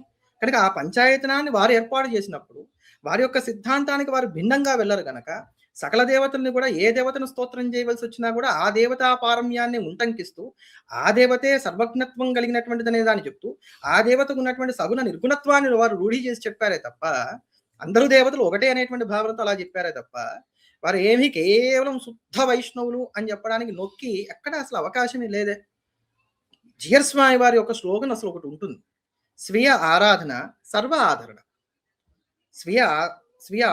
స్వీయ ఆరాధన సర్వ ఆదరణ. మన ఆరాధన మనం చేసుకుందాం, అందరినీ గౌరవిద్దాం. అసలు ఇప్పుడు దీంట్లో మీ యొక్క మాటని మీరే ఖండన చేసుకున్నారు కదండి. మరి మీ ఆరాధన మీరు చేసుకోక మీకెందుకండి స్మార్తుల గురించి, మీకెందుకండి శంకర భగవత్పాదాచార్యుల వారి గురించి, మీకెందుకండి చిత్తరామనాయ పీఠాల గురించి, మీకెందుకండి పంచాయతనం గురించి, మీకెందుకు ఈ బాధ? అసలు అక్కడ సందర్భమూ లేదు, అది సమయమూ కాదు. మరి మీరు ఎందుకు చెప్తున్నారు ఇవన్నీ? అంటే మనసులో ఏదో దుఃఖం ఉండాలి. రామకృష్ణ పరమహంస ఒక మాట చెప్తారు, గొప్ప సాధకుడు అందరూ అంగీకరిస్తారు కానీ, ఎవరు ఏమి తింటారో అటువంటి తేపులే వస్తాయి, ఎవరి మనసులో ఎటువంటి భావాలు ఉంటాయో అటువంటి మాటలే వస్తాయని చెప్తారు. అలా మీ మనస్సులో పాదుకుపోయి ఉంది ఈ భావం అంతా. ఈ భావనంతా పాదుకుపోయి ఉండి అది లోపల కుళ్ళిపోయి బయటికి ఈ మాటల దుర్వాసన రూపంలో బయటకు వస్తుంది. కాదనగలరా చెప్పండి? గతంలోనే మీరు ఇట్లానే అన్నారు, పాండవులందరూ విష్ణు భక్తి పరాయణులు, వాళ్ళు ఎక్కడ ఎవరిని ఏ దేవతను ఉపాసన చేయలేరు, వాళ్ళు కేవలం నారాయణ మంత్రాన్ని ఉపాసన చేశారు. ఎట్లా? భారతం సమగ్రంగా చదివితే అది తప్పని తేలుతోంది. వాళ్ళు విష్ణువుని పూజించినట్టుగానే శివుణ్ణి పూజించారు, అమ్మవారిని కూడా పూజించారు. విరాట నగరంలోకి ప్రవేశించేటప్పుడు సాక్షాత్తు యుధిష్ఠిరుడు దుర్గాస్తోత్రం చేశాడు, అమ్మ మమ్మల్ని కాపాడని. దానికి ఆ తల్లి ప్రసన్నమై అనుగ్రహించింది. ఆ సమయంలో ఆయన దుర్గాస్తోత్రం చేయమని ఎవరని చెప్పారా? యుద్ధ ప్రారంభానికి ముందు కృష్ణ పరమాత్మ యొక్క ప్రేరణ మేరకు సాక్షాత్తు అర్జునుడు దుర్గాస్తోత్రం చేశాడు.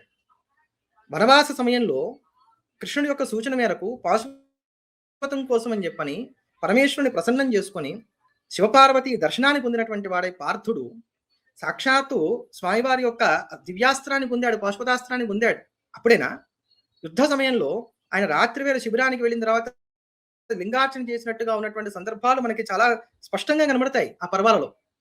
యుద్ధం అంతా అయిపోయిన తర్వాత అశ్వమేధ యాగం చేయడానికి కావాల్సినటువంటి ధనం లేదని వారు బాధపడుతున్నప్పుడు హిమాలయాల్లో ఫలానా చోట ధనం నిక్షేపింపబడి ఉంది, అక్కడి నుంచి తెచ్చుకోండి అని చెప్పని వ్యాస భగవాను చెప్తూ, అది శంకర ప్రసాదం, శంకర ప్రసాద లబ్ధులైనటువంటి వారికి త్వరగా లభిస్తుందంటే భీముడు అక్కడ ఒక మాట అంటాడు, మనం నిత్యం శివార్చన చేస్తాం కనుక మనకి తేలిగ్గా శంకరుడు ప్రసన్నం అవుతాడు, అది మనకి లభిస్తుంది అని అంటాడు. దాన్ని బట్టి వాళ్ళు శివుని కూడా పూజించినట్టు మనకి తెలిసిందిగా. అంతేగాని జనని శివకామిని అని వాడు వాడలేదు. ఎవరం చూసామండి? వ్యాసుడు చెప్పిన దాన్ని కూడా మనం హేళన చేస్తామంటే ఎట్లా కుదురుతుంది? వ్యాసుడు మనకి లెక్క కాదు, శంకరుడు మనకి లెక్క కాదు, ఎవరు మనకి లెక్క కాదు. మన బుర్రే మనకి అంతా అంటే ఎలా కుదురుతుంది? శివలింగం ఇంట్లో ఉంటే శ్మశానం ఎట్లా అవుతుంది? శివలింగం ఇంట్లో ఉంటే శ్మశానం ఎట్లా అవుతుంది? ఏ కారణం చేత అవుతుంది? ఇది శివద్వేషంతో మాట్లాడిన మాట కాదా? శివలింగం ఇంట్లో ఉంటే శ్మశానం ఎలా అవుతుంది? అనగానే వెంటనే ఈ స్వామివారి యొక్క అభిమానాన్ని మేము చూరగొనాలనేటువంటి అత్యుత్సాహంతో ఉండేటువంటి చెంచాగిరి చేసేవాళ్ళు 100 మంది ఉంటారు. ఇట్లాంటి తక్కువ స్థాయి మాటలు మాట్లాడుతున్నా అని చెప్పని ఎవరు అనుకోకండి. ఎందుకనంటే ఆవేదన అలా ఉంది ఇక్కడ, అంతకన్నా ఏం లేదు. ఈ తక్కువ స్థాయి వాళ్ళు ఉంటారు కొంతమంది, మేము ఎట్లయినా స్వామివారి యొక్క ఇది మేము పొందాలి అని చెప్పని. వాళ్ళు ఏం చేస్తున్నారు? వీటిని వెంటనే అవును శివుడు ఉంటే శ్మశానంలోనే, భారతంలోనే చెప్పబడింది. భారతంలో పార్వతీదేవికి పరమేశ్వరుడు చెప్పాడు ఎందుకు ఆయన శ్మశానంలో ఉంటాడో మీకు తెలుసా? వెళ్ళి చదువుకుని అన్నాడు. నిజమే, ఆయన ఒక రూపంలో శ్మశానంలో ఉంటాడు, మరి ఇంకో రూపంలో దివ్యంగా కైలాసంలో కూడా ఉన్నాడు కదా. ఆ దివ్య రూపమైనటువంటి కైలాసంగా గృహం మారుతుంది కదా. మరి ఆ మాట మనం చెప్పాలి కదా. కైలాసం అంటే కేవలం మానసరోవరం దగ్గర ఉన్నదే కైలాసమా? ఇంకా వేరే కైలాసాలు లేవా? అసలు మహాకైలాసం అనేది ఎలా ఉంటుంది? ఆ మహాకైలాసంలో ఎన్ని ఆవరణలు ఉంటాయి? ఆ మహాకైలాసంలో ఉన్నటువంటి ఆవరణలో ఏ ఏ దేవతలు ఎక్కడెక్కడ ఉంటారు? దాని మహాకైలాసం అని ఎందుకని అంటారు? అక్కడ ఉన్నటువంటి మూర్తికి ఎన్ని శిరస్సులు ఉంటాయి? శివపరమాత్మకి ఆ మూర్తికి ఉండేటువంటి శిరస్సులతో పాటు ఎన్ని భుజములు ఉంటాయి? అక్కడ సర్వమంగళైనటువంటి పార్వతీదేవి ఎలా ఉంటుంది? ఇవన్నీ కూడా శైవాగమాల్లో చాలా సుష్టిగా ఉన్నాయిగా. అప్పుడు ఇల్లు మరి మనకు కావాల్సినటువంటిది ఏమవుతుంది? సాక్షాత్తుగా కైలాసమే అవుతుంది. మీరు ఆ మాట కదా చెప్పవలసిందే. అంతేగాక శివుడు పరమ భాగవతుడు, ఈయన విష్ణువుకి ఈయన మించినటువంటి భక్తులు లేరు, విష్ణు భక్తుల అగ్రగణ్యుడు పరమేశ్వరుడు అని చెప్పినప్పుడు మరి శివుడు ఉండేది వల్లకాడు, శివలింగం ఉన్నట్లయితే కనుక అది వల్లకాడు అవుతుందని చెప్పినట్లయితే మీరు భాగవతుల్ని ఏం గౌరవిస్తున్నట్టు? పోనీ మీ వాదనకు వచ్చి చూసినా కూడా పరమ భాగవతుడు అని చెప్తున్నటువంటి ఈశ్వరుణ్ణి మీరు ఏమి గౌరవిస్తున్నట్టు? ఏమి లేనట్టేగా. మీరు చెప్తున్నటువంటి ఆళ్వారులకు ఇస్తున్నటువంటి ప్రాశస్యంలో ఇసుమంతా కూడా ఈశ్వరుడికి ఇవ్వనట్టే లెక్క. మేము ఆళ్వార్లను మేమేం అనట్లేదండి, మేమేం తక్కువ చేయట్లేదు. చెప్పండి, చక్కగా వాళ్ళ వైభవం చెప్పండి, గొప్పగా చెప్పండి, కీర్తించండి, వారు చెప్పిందంతా కూడా వైభవంగా చెప్పండి, కానీ కీర్తన చేయండి, మేము కాదనట్లా. కానీ వేదానికి ప్రామాణ్యతనిచ్చి వేదంలో ఏది ఉందో అది మాత్రమే సత్యము శాశ్వతం అని చెప్పని ఘంటాబద్ధంగా చెప్పినటువంటి శంకర భగవత్పాదాచార్యులు వారిని తక్కువ చేసి కేవలం ద్రవిడ బాసురాలు చెప్పినటువంటి వారిని నెత్తికెత్తుకుంటామనంటే అది మీ ఇష్టం, మేము దాని కాదనం. కానీ దానికి కూడా ఇంకా మీరి శంకరులు శుద్ధ వైష్ణవులు అంటూ శంకరాచార్యుల వారిని స్మార్థంలో నుంచి వైష్ణవంలోకి లాగడానికి కానీ మీరు చేస్తున్నటువంటి కుట్రలు కుతంత్రాలు ఏవైతే ఉన్నాయో ఇవి మాత్రం హేయమైనటువంటివి, గర్హమైనటువంటివి. సాధువు అయినటువంటి వారు ఎవ్వరూ కూడా హర్షించేటువంటి వారు కాదు. సాధువులైన వారు ఎవ్వరూ హర్షించదగినటువంటివి కాదు. ఒక్కసారి ఆత్మవిమర్శ చేసుకోండి. ఇప్పుడు ఈ వయసులో ఇంత కీర్తి కిరీటాన్ని మీరు నెత్తికెత్తుకున్న తర్వాత ఇటువంటి అపప్రదలు మీకు అవసరమా? శివద్వేషం నాకు లేదు అని మీరు అంటున్నారే, మరి శివుడున్న ఇల్లు అల్లకాడవుతుందని మీరు చెప్పినప్పుడు అది శివద్వేషం కిందకు వస్తుందా, కాకుండా వస్తుందా? మళ్ళీ ఇక్కడ స్వామివారు అనలేదు కానీ స్వామివారి కింద ఉండేటువంటి వాళ్ళు ఇందాక చెప్పాను చూసారా అండి, వాళ్ళు ఉన్నారు. వాళ్ళు ఒక మాట అంటారు, ఫేస్బుక్ లో వచ్చి టక్కున మాట్లాడుతున్నటువంటి మాటలు ఈ మధ్యకాలంలో ఏమిటయ్యా అని అంటే కనుక, మనకి ఆవిర్భాగాలు ఇస్తున్నప్పుడు అంటే ఆహుతులు వేస్తున్నప్పుడు హోమాదుల్లో రుద్రుడికి ఒక ఆహుతి వస్తుంది. ఆహుతి వచ్చిన తర్వాత ఉపస్పృశ్య అని చెప్పి నీరు తాగుతారు. మరి రుద్రుడు కనుక పూజనీయుడైతే కనుక ఆయనకు ఆహుతి ఇచ్చిన తర్వాత నీరు ఎందుకు తాగుతున్నారని అడుగుతున్నారు.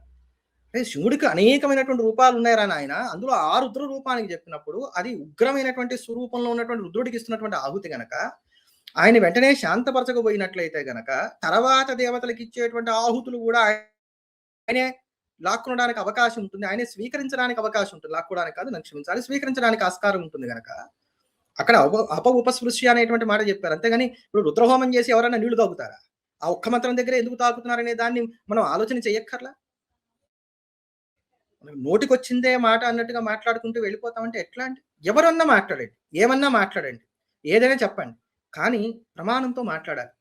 పూర్వం ఈ సిద్ధాంత వైరుధ్యాలు ఉన్నప్పుడు ఇట్లా లేదు పరిస్థితి.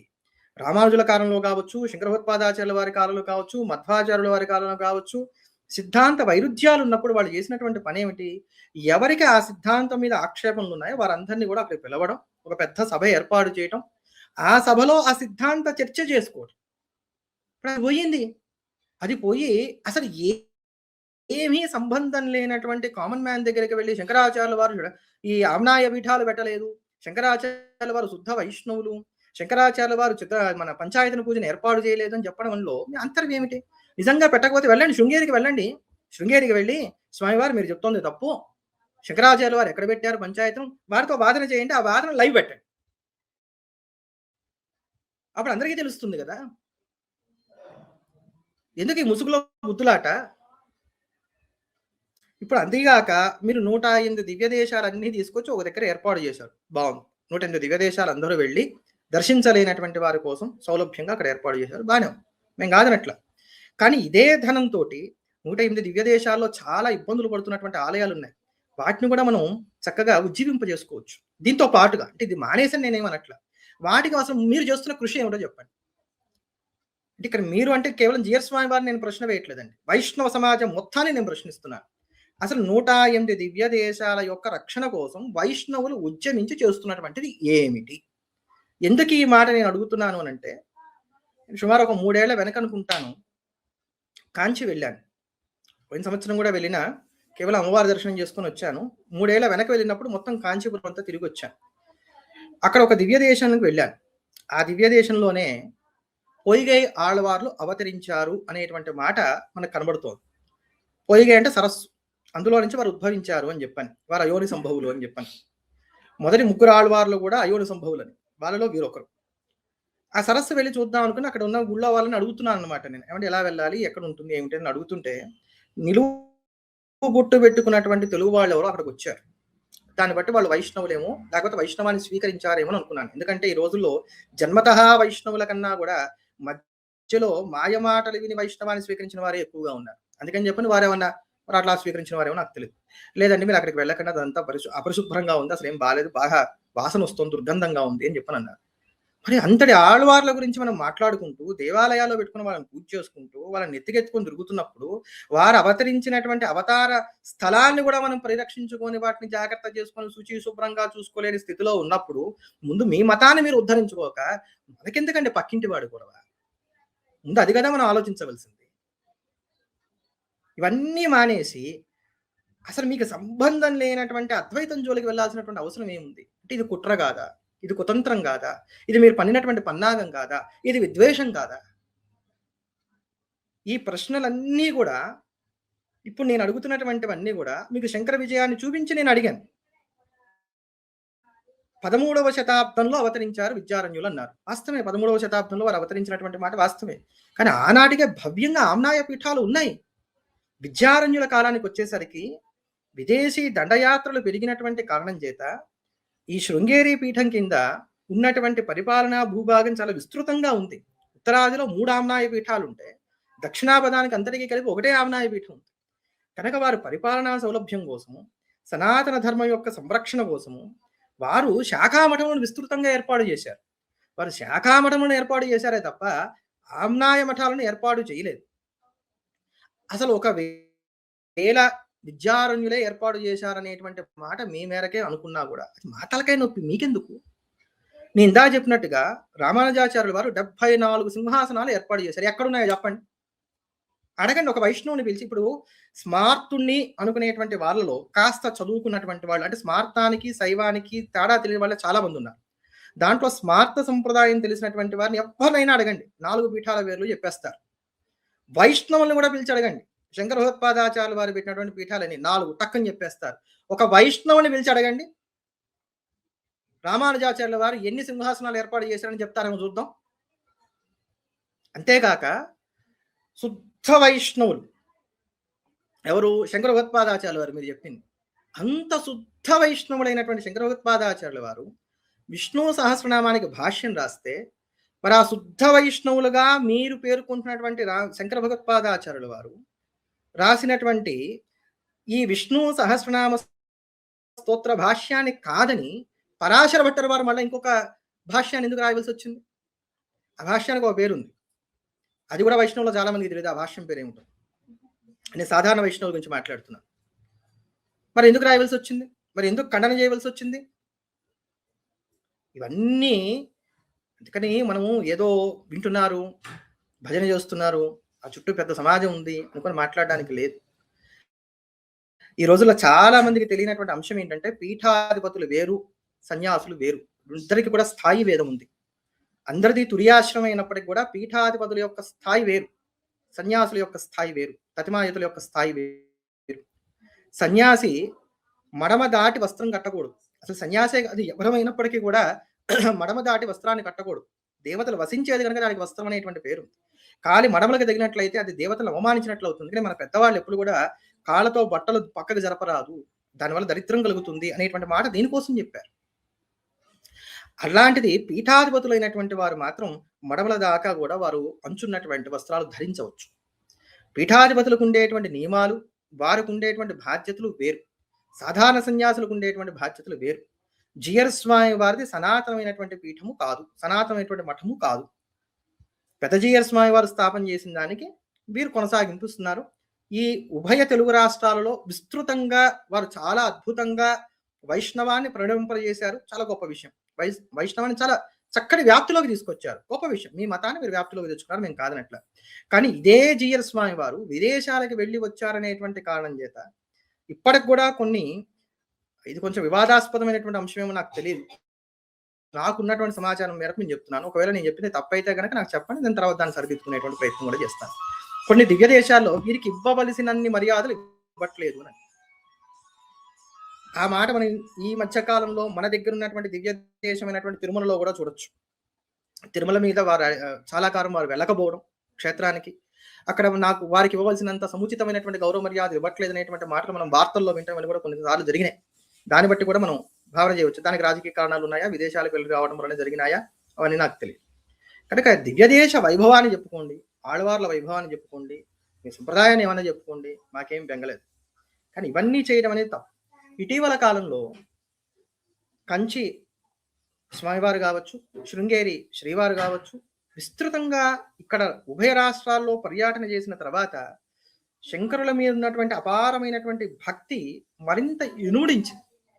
అక్కడ జనాలలో మళ్ళీ ఈ స్మార్థం ప్రబలుతుందో అనేటువంటి దుఃఖ చేత ఈ మాటలు ఏమన్నా చెప్పి లేని వైష్ణవ స్మార్త విభేదాలకి వీరేమైనా అచ్చం పోసారేమో అనేటువంటిది నా అనుమానం.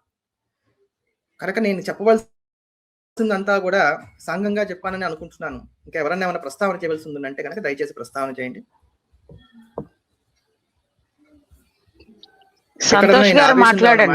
తప్పుగా మాట్లాడి ఉంటే మాత్రం క్షమించాలి. హనుమాన్జీ గారు భలేవారే చెప్పండి. సార్, మీరు ఆ మాట అనకూడదు. ఆ,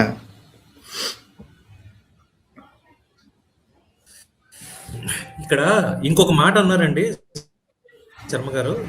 ఆయన చాలా చెప్పండి. దారుణమైన ఒక మాట ఏం వాడారంటే, చతురామ్నాయ పీఠాలకి శంకరులకి సంబంధం లేదు అని శంకరాచార్యుల వారి తాలూకా కీర్తి ప్రతిష్ట, కీర్తి కిరీటాలలో మొకటాయమానంగా చెప్పబడింది. 4 దిక్కుల భారతదేశం 4 దిక్కుల స్థాపించిన ఈ పీఠాలు, వీటి నుంచి శంకరుల్ని దూరం చేసే ఒక కుట్రకి తెరలేపడం అన్నది జరిగింది. ఇది ఖచ్చితంగా దూరం కాదండి, హైజాక్ చేసే కుట్ర. దాన్ని హైజాక్ అనేటువంటి పదవి మనం వాడాలి. శంకరాచార్యుల వారే చతురామ్నాయ పీఠాలు పెట్టారు కనుక మఠామ్నాయాలు శాసనాన్ని వారే ఇచ్చారు మనకి. ఏ మఠమునకు ఏది పేరుంటుంది, ఆ మఠమునకు దేవత ఎవరు, ఆ మఠానికి సంబంధించినటువంటి క్షేత్రం ఏదవుతుంది, తీర్థం ఏదవుతుంది, ఆ మఠ భూభాగం, పరిపాలనా భూభాగం ఎంతవరకు ఉంటుంది, ఆ మఠాన్ని ఆరోహణ చేసేటువంటి వారు, ఆ ఆమ్నాయ పీఠాన్ని ఆరోహణ చేసేటువంటి వారికి ఉండవలసినటువంటి లక్షణములు ఏమిటి, ఇవన్నీ కూడా చాలా సుష్టుగా మఠామ్నాయాలు శాసనంలో చెప్పారు. చెప్తూ దాంట్లో శృంగేరికి సంబంధించినటువంటి క్షేత్రంగా వారు రామేశ్వర క్షేత్రాన్ని పేర్కొన్నారు.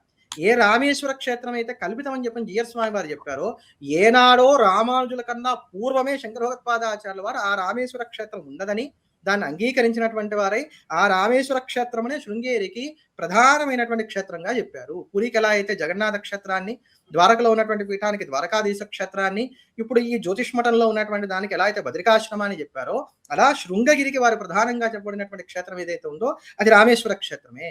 కనుక శంకర భగవత్పాదాచార్యుల వారి యొక్క మఠామ్నాయన శాసనం ఏదైతే ఉందో అది ఒక రకంగా వీలునామా లాంటిది. దాంట్లో చాలా స్పష్టంగా రామేశ్వర క్షేత్ర ప్రస్తావన కూడా ఉంది. ఇక్కడ నేను మళ్ళీ ప్రస్తావన చేస్తున్నది ఏంటంటే, శంకరాచార్యుల వారి యొక్క మొకటాయమానమైన కీర్తి ఏదైతే ఉన్నదో, 4 దిక్కులా స్థాపించిన ఈ 4 పీఠాలని మీరు కబ్జా చేయడం అన్నారు. చాలా మంచి మాట. నిజానికి కబ్జా చేయడం కన్నా దారుణమైన మాట ఏంటంటే, శంకరులకి ఆ పీఠాలకి సంబంధం తెగతింపులు చేశారు. అంటే ఇక్కడ ఎలా వైష్ణవుల కలిపేసుకోవాలనే కుట్ర. అవును. అంటే ఇక్కడ ఎవరు మెప్పు కోసం చేశారా అంటే, యతి స్థానంలో ఉన్న ఒక ఆయన, అంటే పీఠాధిపతి సమాన స్థాయిలో ఉన్న ఒక ఆయన, లేదా వైష్ణవానికి పెద్ద అని పెద్ద దిక్కుగా నిలబడిన ఒక ఆయన చెయ్యకూడని వ్యాఖ్య ఏంటి అంటే, వైష్ణవానికి కేవలం ఈ 2 రాష్ట్రాల్లో మాత్రమే ఆయన పెద్ద దిక్కు. అర్థమైందా అండి? ఈ 2 రాష్ట్రాలకి మాత్రమే ఆయన పెద్ద దిక్కు. ఆయన పీఠాధిపతి కారు. మొట్టమొదటి అందరూ జ్ఞాపకం పెట్టుకుని, ఆయన పీఠాధిపతిగా అందరూ తెలుసో తెలియకో సంబోధన చేస్తున్నారు. ఆయన పీఠాధిపతి కారు, సామాన్య సన్యాసి, సామాన్య యతి. కరెక్ట్ అండి. ఎందుకంటే అంతే పీఠాధిపతులు యజ్ఞోపవీతాన్ని ధరించరు. పీఠాధిపతులు యజ్ఞోపవీతాన్ని ధరించరు. హనుమాన్జీ గారు ఇక్కడ చిన్న మాట ఒకటి సవరణ చేస్తున్నా. శిఖా యజ్ఞోపవీతములను ధరించి సన్యసించడం అనేది వైష్ణవంలో వాళ్ళకు ఉన్నటువంటి సంప్రదాయం. అంతేగాని పీఠాధిపతులు అయితే యజ్ఞోపవీతాన్ని ధరించరు, సామాన్య సన్యాసులు అయితే కనుక యజ్ఞోపవీతాన్ని ధరిస్తారనేది లేదు. అది వారి సంప్రదాయంలో వారి యజ్ఞోపవీతం ఉంటుంది, తర్వాత శిఖ కూడా ఉంటుంది. రామానుజులు కూడా అట్లానే ఉన్నటువంటి వారు కూడా. అందుకని చెప్పిన అది వారి సంప్రదాయం కనుక అది సంప్రదాయ భేదం చేత వస్తున్నటువంటిది కనుక దాన్ని మనం పట్టించుకోవాల్సినటువంటి అవసరం లేదు. అయితే ఇందాక నేను ఏదో చెప్తా అనుకున్నాను, మర్చిపోయాను. సముద్రాలు దాటడం, సముద్రాన్ని దాటడం అనేటువంటి దాని మీదనే కదండి ఇప్పుడు కొన్ని ఆలయాల్లో వారు కొంత విమర్శను ఎదుర్కొంటున్నటువంటి కారణం అదే. మలైనాడు అని చెప్పని మనకి కొన్ని క్షేత్రాలు చెప్తారు. అంటే 108 దివ్య దేశాలని చోళనాడులో కొన్ని, పాండ్యనాడులో కొన్ని ఇట్లా విభజన చేసుకుంటూ వస్తున్నప్పుడు మలైనాడు దేశాలు అని అంటారు. అంటే మనకి మలయాళ దేశంలో ఉన్నటువంటి అవి మొత్తం 13 దివ్య దేశాలు ఉన్నాయి. వాటిలో సుమారు 11 దివ్య దేశాలలో ఇప్పటికి నంబూద్రి బ్రాహ్మణులు కూడా ఉన్నారు. అనంత పద్మనాభ స్వామి వారి ఆలయంలో వైష్ణవులు, నంబూద్రి బ్రాహ్మణులు ఇద్దరు కలిసి స్వామివారికి అర్చన చేస్తారు. అంటే వీరి యొక్క భార్య ఇప్పుడు నాకు తెలిసి బహుశా 108 దివ్య దేశాల్లో కొన్నిట్లో ఇట్లా కూడా సాగుతోంది కదా అనేటువంటిది కూడా అయి ఉండొచ్చు. కేరళలో ఇప్పటికీ కూడా జగన్మోహిని కేశవ స్వామికి అర్చకులుగా ఉన్నటువంటి ర్యాలీ నుండి వెళ్ళినటువంటి అర్చకులే అక్కడ కేరళలో అయ్యప్ప స్వామి గుడిలో ర్యాలీ నుంచి వెళ్ళినటువంటి వాళ్ళు, మన గోదావరి జిల్లా ర్యాలీ నుంచి వెళ్ళినటువంటి వాళ్ళే అర్చకులుగా ఉన్నారు ఇప్పటికీ. అది కూడా జగన్మోహిని కేశవ స్వామి ఆలయంలో అర్చకులుగా చేసినటువంటి. అంటే మళ్ళీ వీళ్ళకి అయ్యప్పతో పడదు కదండి. మళ్ళీ అయ్యప్ప అద్వైతమూర్తి కదా, హరిహరాత్మజుడు అంటే మళ్ళీ వీళ్ళకి నచ్చదు. అందుకని ఇప్పుడు నేనేమంటున్నానంటే ఇదే మాట శంకరాచార్యుల వారు ఆమ్నాయ పీఠాలు స్థాపన లేదనే దాంతో మీరు ఏకీభవిస్తారా అని చెప్పని మనం ప్రాచీనమైనటువంటి పీఠాలు ఏవైతే ఉంటాయో వాటి అన్నింటి దగ్గరికి వెళ్ళి అడగండి. వైష్ణవ పీఠాలు, ప్రాచీనమైన వైష్ణవ పీఠాలు, అహోబలం కావచ్చు, లేకపోతే కనుక మన శ్రీరంగం ఆండవన్ కావచ్చు, ఇట్లాంటివన్నీ అడగండి, ఉండవు. అంతేగాక పూర్తి స్థాయిలో వైష్ణవాలయాలు ఏవైతే ఉన్నాయో వాటిలో స్మార్తుల్ని గర్భాలయంలోకి రానివ్వరు అనే మాట ఉంది ఒకటి, ఎవరు ఎతులైనటువంటి వారిని కూడా. కానీ ఈ రోజుకి కూడా తిరుమల గర్భగృహంలోకి వెళ్ళి మూలమూర్తిని తాకి అర్చన చేసుకునేటువంటి మహత్తరమైనటువంటి స్థాయిలో ఉన్నటువంటి పీఠం ఏదయ్యా అంటే శృంగగిరి. శృంగేరి వారికి దాంట్లోకి ప్రవేశం ఉంది, ఆలయ ప్రవేశం ఉంది, గర్భాలయ ప్రవేశం ఉంది, శ్రీరంగం ఆండవన్ గారికి ఉంది, తర్వాత మన అహోబల జయ్యర్లకు ఉంది. అట్లాంటిది మనకి ఇన్ని తార్కాణాలు ఇంత స్పష్టంగా కనబడుతుంటే మనం ఎట్లా కాదంటామండి? రామానుజుల కాలం నాటికే ఆమ్నాయ పీఠాలు వెలుగొందుతుంటే వాటిని తోసిరాజని చెప్పని ఈ రోజు తగుదునమ్మా అని చెప్పని మనం ఏదో మాట్లాడతామంటే ఎట్లా అవుతుంది? ఇదే చెప్తున్నా కదా, ఎతి నింద మహాపాపం. ఇప్పుడు ఇట్లాంటివన్నీ మాట్లాడాల్సి వస్తుంది. ఇప్పుడు రామానుజాచార్యుల వారి గురించి, మిగతా వాళ్ళ గురించి ఏదో మనం అందరం ఆవేశంలో మళ్ళా ప్రతివిమర్శ చేసేటువంటి ప్రయత్నం చేస్తే చూసావా వాళ్ళు మనల్ని అన్నారు అంటే ఎగదోసేసి మళ్ళీ మంట పెట్టడానికి ఇది వీలుగా ఉంటుంది. అందుకు చేస్తున్నటువంటి కుట్రగానే ఇది నాకు అనిపిస్తుంది. ఎందుకని మరి దీన్ని పెద్ద పెద్దమైనటువంటి ఛానల్స్ అన్ని కూడా స్వీకరించి దీని మీద డిబేట్లు పెట్టలేదో నాకు అర్థం కావట్లేదు. కానీ ఇది అసలు డిబేట్ చేయవలసినటువంటి అంశం. అంతేకాకుండా స్మార్త సంప్రదాయంలో ఉన్నటువంటి అందరూ కూడా ఏకీకృతమై ముక్తకంఠంతో ఖండన చేయవలసినటువంటి అంశం. అసలు ఏ సంప్రదాయం వారు ఇతర సంప్రదాయాల గురించి మాట్లాడకూడదు. ఏది ఇట్లాంటి వివాదాస్పదంగా ఉండేవి వాళ్ళ వైభవాలు చెప్పవలసి వస్తే చెప్పచ్చు. పూర్వకాలంలో అసలు రామానుజుల కాలంలో కూడా స్మార్తులు వైష్ణవులు ఇట్లా బహిరంగంగా మాట్లాడుకున్నటువంటివి లేవండి. వాళ్ళు సిద్ధాంతపరంగా మాట్లాడుకున్నారు, సిద్ధాంతపరంగా గ్రంథాలు రాసుకున్నారు, సిద్ధాంతపరంగా ఖండన చేసుకున్నారు. ఇప్పుడు వారు ఏదో చెప్తున్నారు, జిఆర్ స్వామి వారు వేదాంత దేశికులు, విద్యారణ్యులు, సమకాలీకులు, ఒకే గురువు గారి యొక్క శిష్యులు అని చెప్పని. అది వాస్తవే, చరిత్ర దాన్ని చెప్తున్నటువంటి మాట ఉంది. కానీ వేదాంత దేశికులు ఒక స్తవం రాశారు, భీతిస్తవం అనుకుంటే దాని పేరు నాకు గుర్తులేదు. అదంతా పూర్తిగా వైష్ణవపరంగా ఉంటూ స్మార్తులని ఇరకాటంలో పెట్టేటువంటి స్తవంగా ఉంటుంది. అది దాన్ని చాలా స్ఫూర్తిగా తీసుకున్నారు విద్యారణ్యులు. తీసుకొని దాని మీద మళ్ళీ వారు ప్రతిఘటన చేస్తూ వారు ఇంకొక ఇది చేశారు. వారు అట్లా సాహిత్యపరంగా చక్కగా ఉండేటువంటిదే తప్ప ఇట్లా ఏదో బయటకు వచ్చేసి ఆ సిద్ధాంతాన్ని అంటావా, లేకపోతే నీకేం తెలుసు, చరిత్రను వక్రీకరణ చేసేసారు, ఏదో బ్రిటిష్ వారి కోసం చేసుకున్నారు, ఇవన్నీ లేవండి. అంటే బ్రిటిష్ వారి కోసం అని చెప్పని పంచాయతనాన్ని కనుక ఏర్పాటు చేసినట్లయితే ఇప్పుడు అంతకన్నా హీనమైనటువంటి స్థితే నడుస్తుంది సనాతన ధర్మ విషయంలో. మరి ఇప్పుడు కూడా మరి ఆ పంచాయతనాన్ని మీరు అంగీకరించి అప్పుడు మీరు కూడా ఆ పంచాయతనాన్ని పూర్తి చేయడం మొదలు పెట్టాలి కదా. ఒకవేళ విద్యారణ్యులు రాసినటువంటి మాధవీయ శంకర విజయం తప్పు, మాధవీయ శంకర విజయంలో వారేదో శంకర భగవత్పాదాచార్యుల వారి యొక్క పారమ్యాన్ని ఉంటంకించడం కోసం అని చెప్పని, గొప్పగా చెప్పడం కోసం అని చెప్పని వారు పంచాయతనాన్ని ఏర్పాటు చేసేశారు, చిత్రామ్నాయాలు ఏర్పాటు చేసేశారని చెప్పని స్వయంగా విద్యారణ్యులు ఏర్పాటు చేసుకున్నప్పటికీ కూడా ఆ కీర్తిని శంకర భగవత్పాదాచార్యుల వారికి ఆపాదించారని కొంతసేపు అనుకున్నా కూడా ఆ కాలంలో ఉన్నటువంటి పండితులు, విద్యారణ్యుల కాలంలో ఉన్నటువంటి పండితులు దాన్ని ఆక్షేపణ చేయకుండా ఊరుకుని ఉండేవారా? ఇదే వేదాంత దేశులు అడగకుండా ఉండేవారా? ఇవన్నీ సాధ్యపడేటువంటి అంశాలు కావు కదండి. కనుక ఎటు తిరిగి ఎటు ఆలోచించినా, ఎంత విశ్లేషణ చేసుకున్నా జిఆర్ స్వామి వారు ఈ రోజు ఘోరమైనటువంటి అబద్ధాన్ని చెప్పారు. అబద్ధాన్ని కూడా కదా, అబద్ధాలు చెప్పారు. ఆ అబద్ధాలు చెప్పవలసినంత దుస్థితి వారికి లేదు, అయినా కల్పించుకున్నారు. దీన్నే ప్రారంధం అంటారు. మరి ఈ ప్రారంధానికి ఒక ఫలితం ఉంటుంది. వారి ఎతులు గనక ఆ ప్రారంధానికి తగినటువంటి ఫలితాన్ని వారు నిత్యమర్చించేటువంటి ఆ రామచంద్రమూర్తి అనుగ్రహించాలి.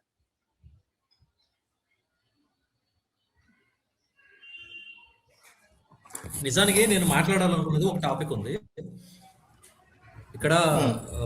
ఒక నిమిషం టైం. విషయం ఏంటంటే చిదరామయ్య పీఠాలని కబ్జా చేశారు అన్న మాట, కబ్జా చెయ్యాలి అని ఆలోచన చేశారన్న మాట నిజం. కానీ ఇక్కడ విద్యారణ్య స్వామి వారే ఈ పీఠాలని ఏర్పాటు చేశారు అని చెప్పడంలో ఆంతర్యం ఏంటి అని అంటే, గతంలో అంటే ఇప్పుడు కాదు, గతంలో జరిగిన అనేకమైన వివాదాంశాలు వీళ్ళ తాలూకా శిష్యగణాలు, కొంతమంది ఫేమస్ యూట్యూబర్లు, వీరి తాలూకా ఆజ్ఞ అనుమతి మీద ఆశీస్సుల మీద నడిచే కొంతమంది యూట్యూబర్లు ఆదిశంకరాచార్యుల వారికి అంత జ్ఞానం లేదు, ఆదిశంకరాచార్యుల వారు యావత్ దేశాన్ని పర్యటించలేదు, సంస్కృతంలో అనేకమైన భాషా పండితులు ఉన్నారు, వాళ్ళందరూ రచించిన గ్రంథాలని ఆదిశంకరాచార్యుల పేరు మీద రాసిచ్చారు, లేదంటే ఆదిశంకరాచార్యులు అకౌంట్ లో వేశారు, ఆదిశంకరాచార్యుల వారు వ్యభిచారం చేశారు, వ్యభిచారం చేసి రాజు యొక్క భార్య శరీరంలో ఎంతసేపు ఉన్నాడో కైలాసం నుంచి, అంటే ఆకాశ గమనంలోనో లేదంటే మాయాగమనంలోనో ఏ పదమైన వాడండి. అటువంటి విద్యలు వారికి తెలిసినవి లేవు. పరకాయ ప్రవేశం ఇచ్చేది విద్యలు ఏవి వారికి తెలిసినవి లేవు. కైలాసం నుంచి శివలింగాలు తీసుకురావడం అనే మాట పూర్తి అవాస్తవము. అంతేకాకుండా అంటే ఇక్కడ ఈ వర్షన్ ఎలాగున్నది అంటే, ఆదిశంకరాచార్యుల వారు పెద్ద అజ్ఞాని, వారి పేరు మీద పాపులారిటీ చేయడం కోసం లేని గ్రంథాలు వారి అకౌంట్ లో వేయడం, అలాగే లేని మహిమలు వారికి ఆపాదన చేయడం, లేని చెయ్యని వాదనలు వారు చేశారని ఆయన యొక్క శంకర విజయం లాంటి పుస్తకాలు రాయడం, ఇలాంటివన్నీ ఏవైతే ఉన్నాయో ఇవి పూర్తిగా ఆదిశంకరాచార్యుల వారికి పూర్తిగా కళంకం తీసుకొచ్చే వ్యాఖ్యలు. ఈ రోజు చతురామ్నాయ పీఠాలని దూరం చేసే ఈ మాటలు దానికి లింక్ చేస్తే ఇదంతా ఒక ప్రణాళికాబద్ధంగా చేస్తున్న ఏమంటారు అది డీఫేమ్ చెయ్యాలి అని ప్రణాళికబద్ధంగా చేస్తున్న వ్యవహారం లాగా కనబడుతోంది. ఇందులోని కొంచెం పెద్ద స్థాయిలో ఉన్న వ్యక్తి, ఆయన చాలా మందికి గురువు, సమాశ్రయణాలు ఇచ్చే వ్యక్తి, అంతేకాకుండా రాష్ట్రంలోని దేశంలోనే మంచి పలుకుబడి కలిగిన వ్యక్తి, తెల్లారి లేస్తే అనుష్ఠానం దగ్గర నుంచి హరినామస్మరణ చేయన్నదే ఆయన యొక్క దినం రోజు అన్నది పూర్తి కాదు. అలాంటి సత్కర్మలో ఇముడుకున్న వ్యక్తి ఇటువంటి అబద్ధాలు ఆడడం అన్నది చాలా దారుణమైన విషయం. దీనికి మూల కారణం అయితే ఆదిశంకరాచార్యుల వారిని కానీ, స్మార్తాన్ని కానీ, అద్వైతాన్ని కానీ, లేదంటే ఇటువంటి శంకర పీఠాలని కానీ, వారి యొక్క పరంపరని కానీ భ్రష్టు పట్టించే విధమైన వ్యాఖ్యలు చేసి వారు పరువు తీయాలి అనే ఉద్దేశంతో చేసినవి అని నేనైతే భావిస్తున్నాను. ఇక్కడ ఇందాక మీరు చెప్పినటువంటి వ్యాఖ్యలన్నిటి ఏవైతే ఉన్నాయో ఇవన్నీ చేసిన ఆవిడ గోవింద సేవ సత్యభామ గారు. నేను మాట్లాడాలనుకున్నప్పుడు చక్కగా ముక్కుసూటిగా పేర్లు పెట్టే మాట్లాడేస్తాను, నాకేం అటువంటి అభ్యంతరాలు లేవు, చెప్పాలని కూడా స్పష్టంగా చెప్పేసుకోవడం. అయితే ఇవాళ వారి స్వామి వారే చెప్పారు. ఏమని చెప్పారు? విద్యారణ్యులు వేదములకు భాష్యం రాసినటువంటి మహాపండితులు అని చెప్పారు. అవునా?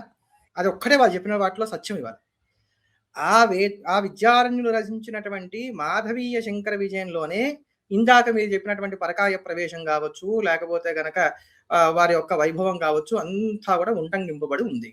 కనుక ఇప్పుడు మీరు ఏం చెప్తారు అంటే, మా స్వామివారు చెప్పినా కూడా మేము వినం అని అనదలుచుకుంటే అనండి, మీ ఇష్టం. లేదు మేము ఇలానే మాట్లాడతామంటే అలానే మాట్లాడండి. ఈ గోవింద సేవ సత్యభామ గారు ఇన్నాళ్ళు అసలు ఎందుకు నాకు అనవసరం ఇలాంటి వివాదాలని చెప్పి ఊరుకున్నాను కానివ్వండి, ఆవిడ ఒక మాట కూడా అన్నారు, శంకరులు ఎప్పుడు అవతరించారో తెలియదు అంటూ డేట్ మీద చాలా మాట్లాడింది ఆవిడ. ఆయన ఎప్పుడైనా పుట్టుండొచ్చు, 1000 క్రితం పుట్టుండొచ్చు, 2500 క్రితం పుట్టుండొచ్చు, లేకపోతే 1500 సంవత్సరాల క్రితం పుట్టుండొచ్చు, నిన్నే పుట్టుండొచ్చు. ఎప్పుడు పుట్టారనే దాంతో అసలు సంబంధం ఏమిటంటే, ఆయన చెప్పినటువంటి సిద్ధాంతం ఏమిటి, దానివల్ల కలిగినటువంటి ప్రయోజనం ఏమిటి, ఆ జగద్గురు శబ్దం అనేటువంటిది వారికి ఎలా అన్వయింపబడుతోంది, వారు జగతికి చేసినటువంటి మహోపకారం ఏమిటి, అవి కూడా మనం చూడవలసిందే. ఇప్పుడు రామానుజులు ఎప్పుడు అవతరించారు, వారు ఎప్పుడు పుట్టారు, వారి డేట్ ఆఫ్ బర్త్ ఏమిటి, వారి జాతకం ఏమిటి, దీంతో సమాజానికి ఏమవసరం ఉంది? రామానుజులు చేసినటువంటి ఘనకార్యములు ఏవైతే ఉన్నాయో వారు ఏ ప్రకారంగా సమాజాన్ని ఉద్ధరించారో అది కావాలి. అట్లానే శంకరులు చేసినటువంటి గొప్పతనం ఏదైతే ఉందో దాని యొక్క స్థితి మనకు కావాలి, కానీ మిగతా అవి కావు. కనుక శంకరాచార్యుల వారు ఏ గ్రంథాలు రాశారు, ఏవి వారి అకౌంట్లో వేశారు, ఇవన్నీ కూడా నేను ఇప్పుడు గోవింద సేవారు అన్నట్ల మిగతా అందరినీ కూడా కలిపి అంటున్నారు. ఎవరెవరైతే కనుక ఇట్లా అకౌంట్లో వేసేసుకున్నారని భావిస్తున్నటువంటి వారు ఉన్నారో, అసలు వీళ్ళు ఏ గ్రంథాలు చదవనటువంటి వారు, వీళ్ళకి ఏమీ తెలియదు అనేటువంటి మాట చెప్పాలి. మేము భగవద్గీత చెప్పకూడదా? ఆవిడ ఆ మాట కూడా ఉంది. భగవద్గీత అంటే నాకు అపారమైనటువంటి గౌరవం ఉంది.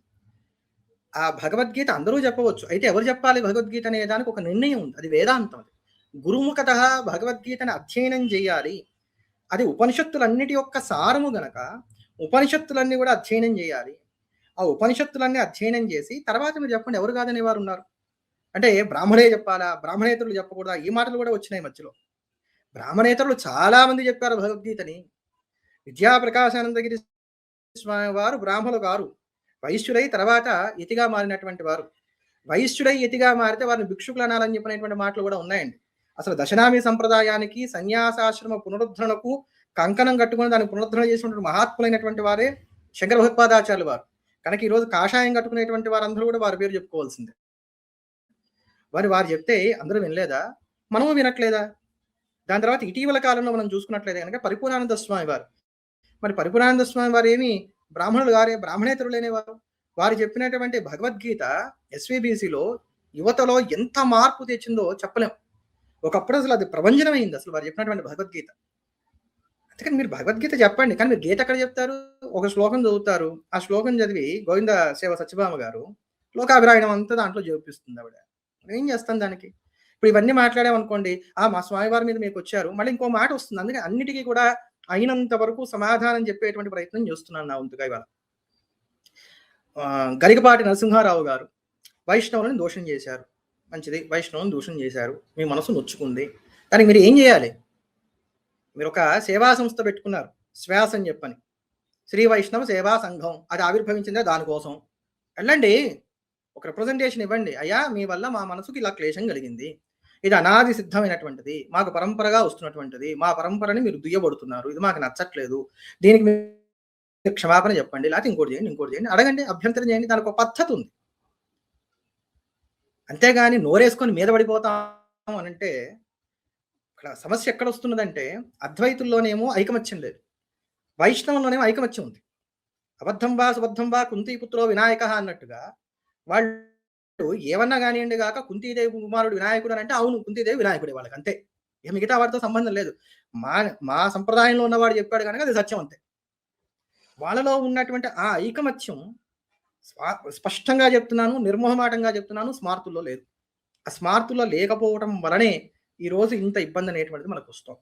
స్మార్తులందరూ కనుక ఏకీకృతమై ప్రతిఘటిస్తే నిజంగా అద్భుతంగా ఉంటుందండి.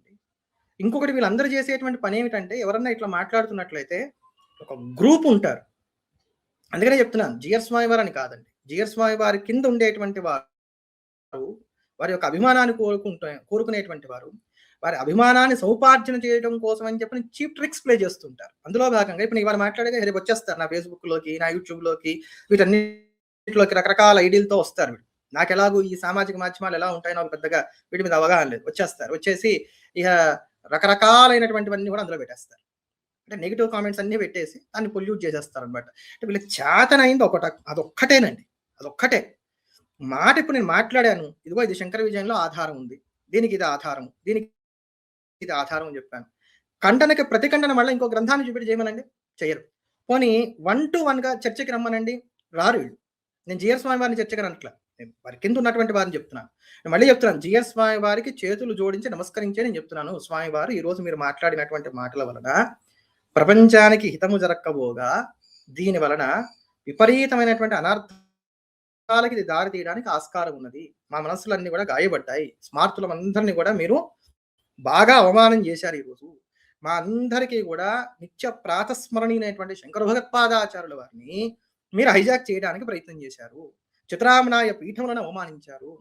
నోటికొచ్చినటువంటి అబద్ధాలని మీరు చెప్పారు. కనుక నేను మీకు చేతులెత్తి నమస్కారం చేసే చెప్తున్నాను, ఎతి నింద చేయకూడదు. అలా అని చెప్పని దీన్ని ఖండన చేయకుండా ఉండడానికి అవకాశం లేకుండా పోయింది.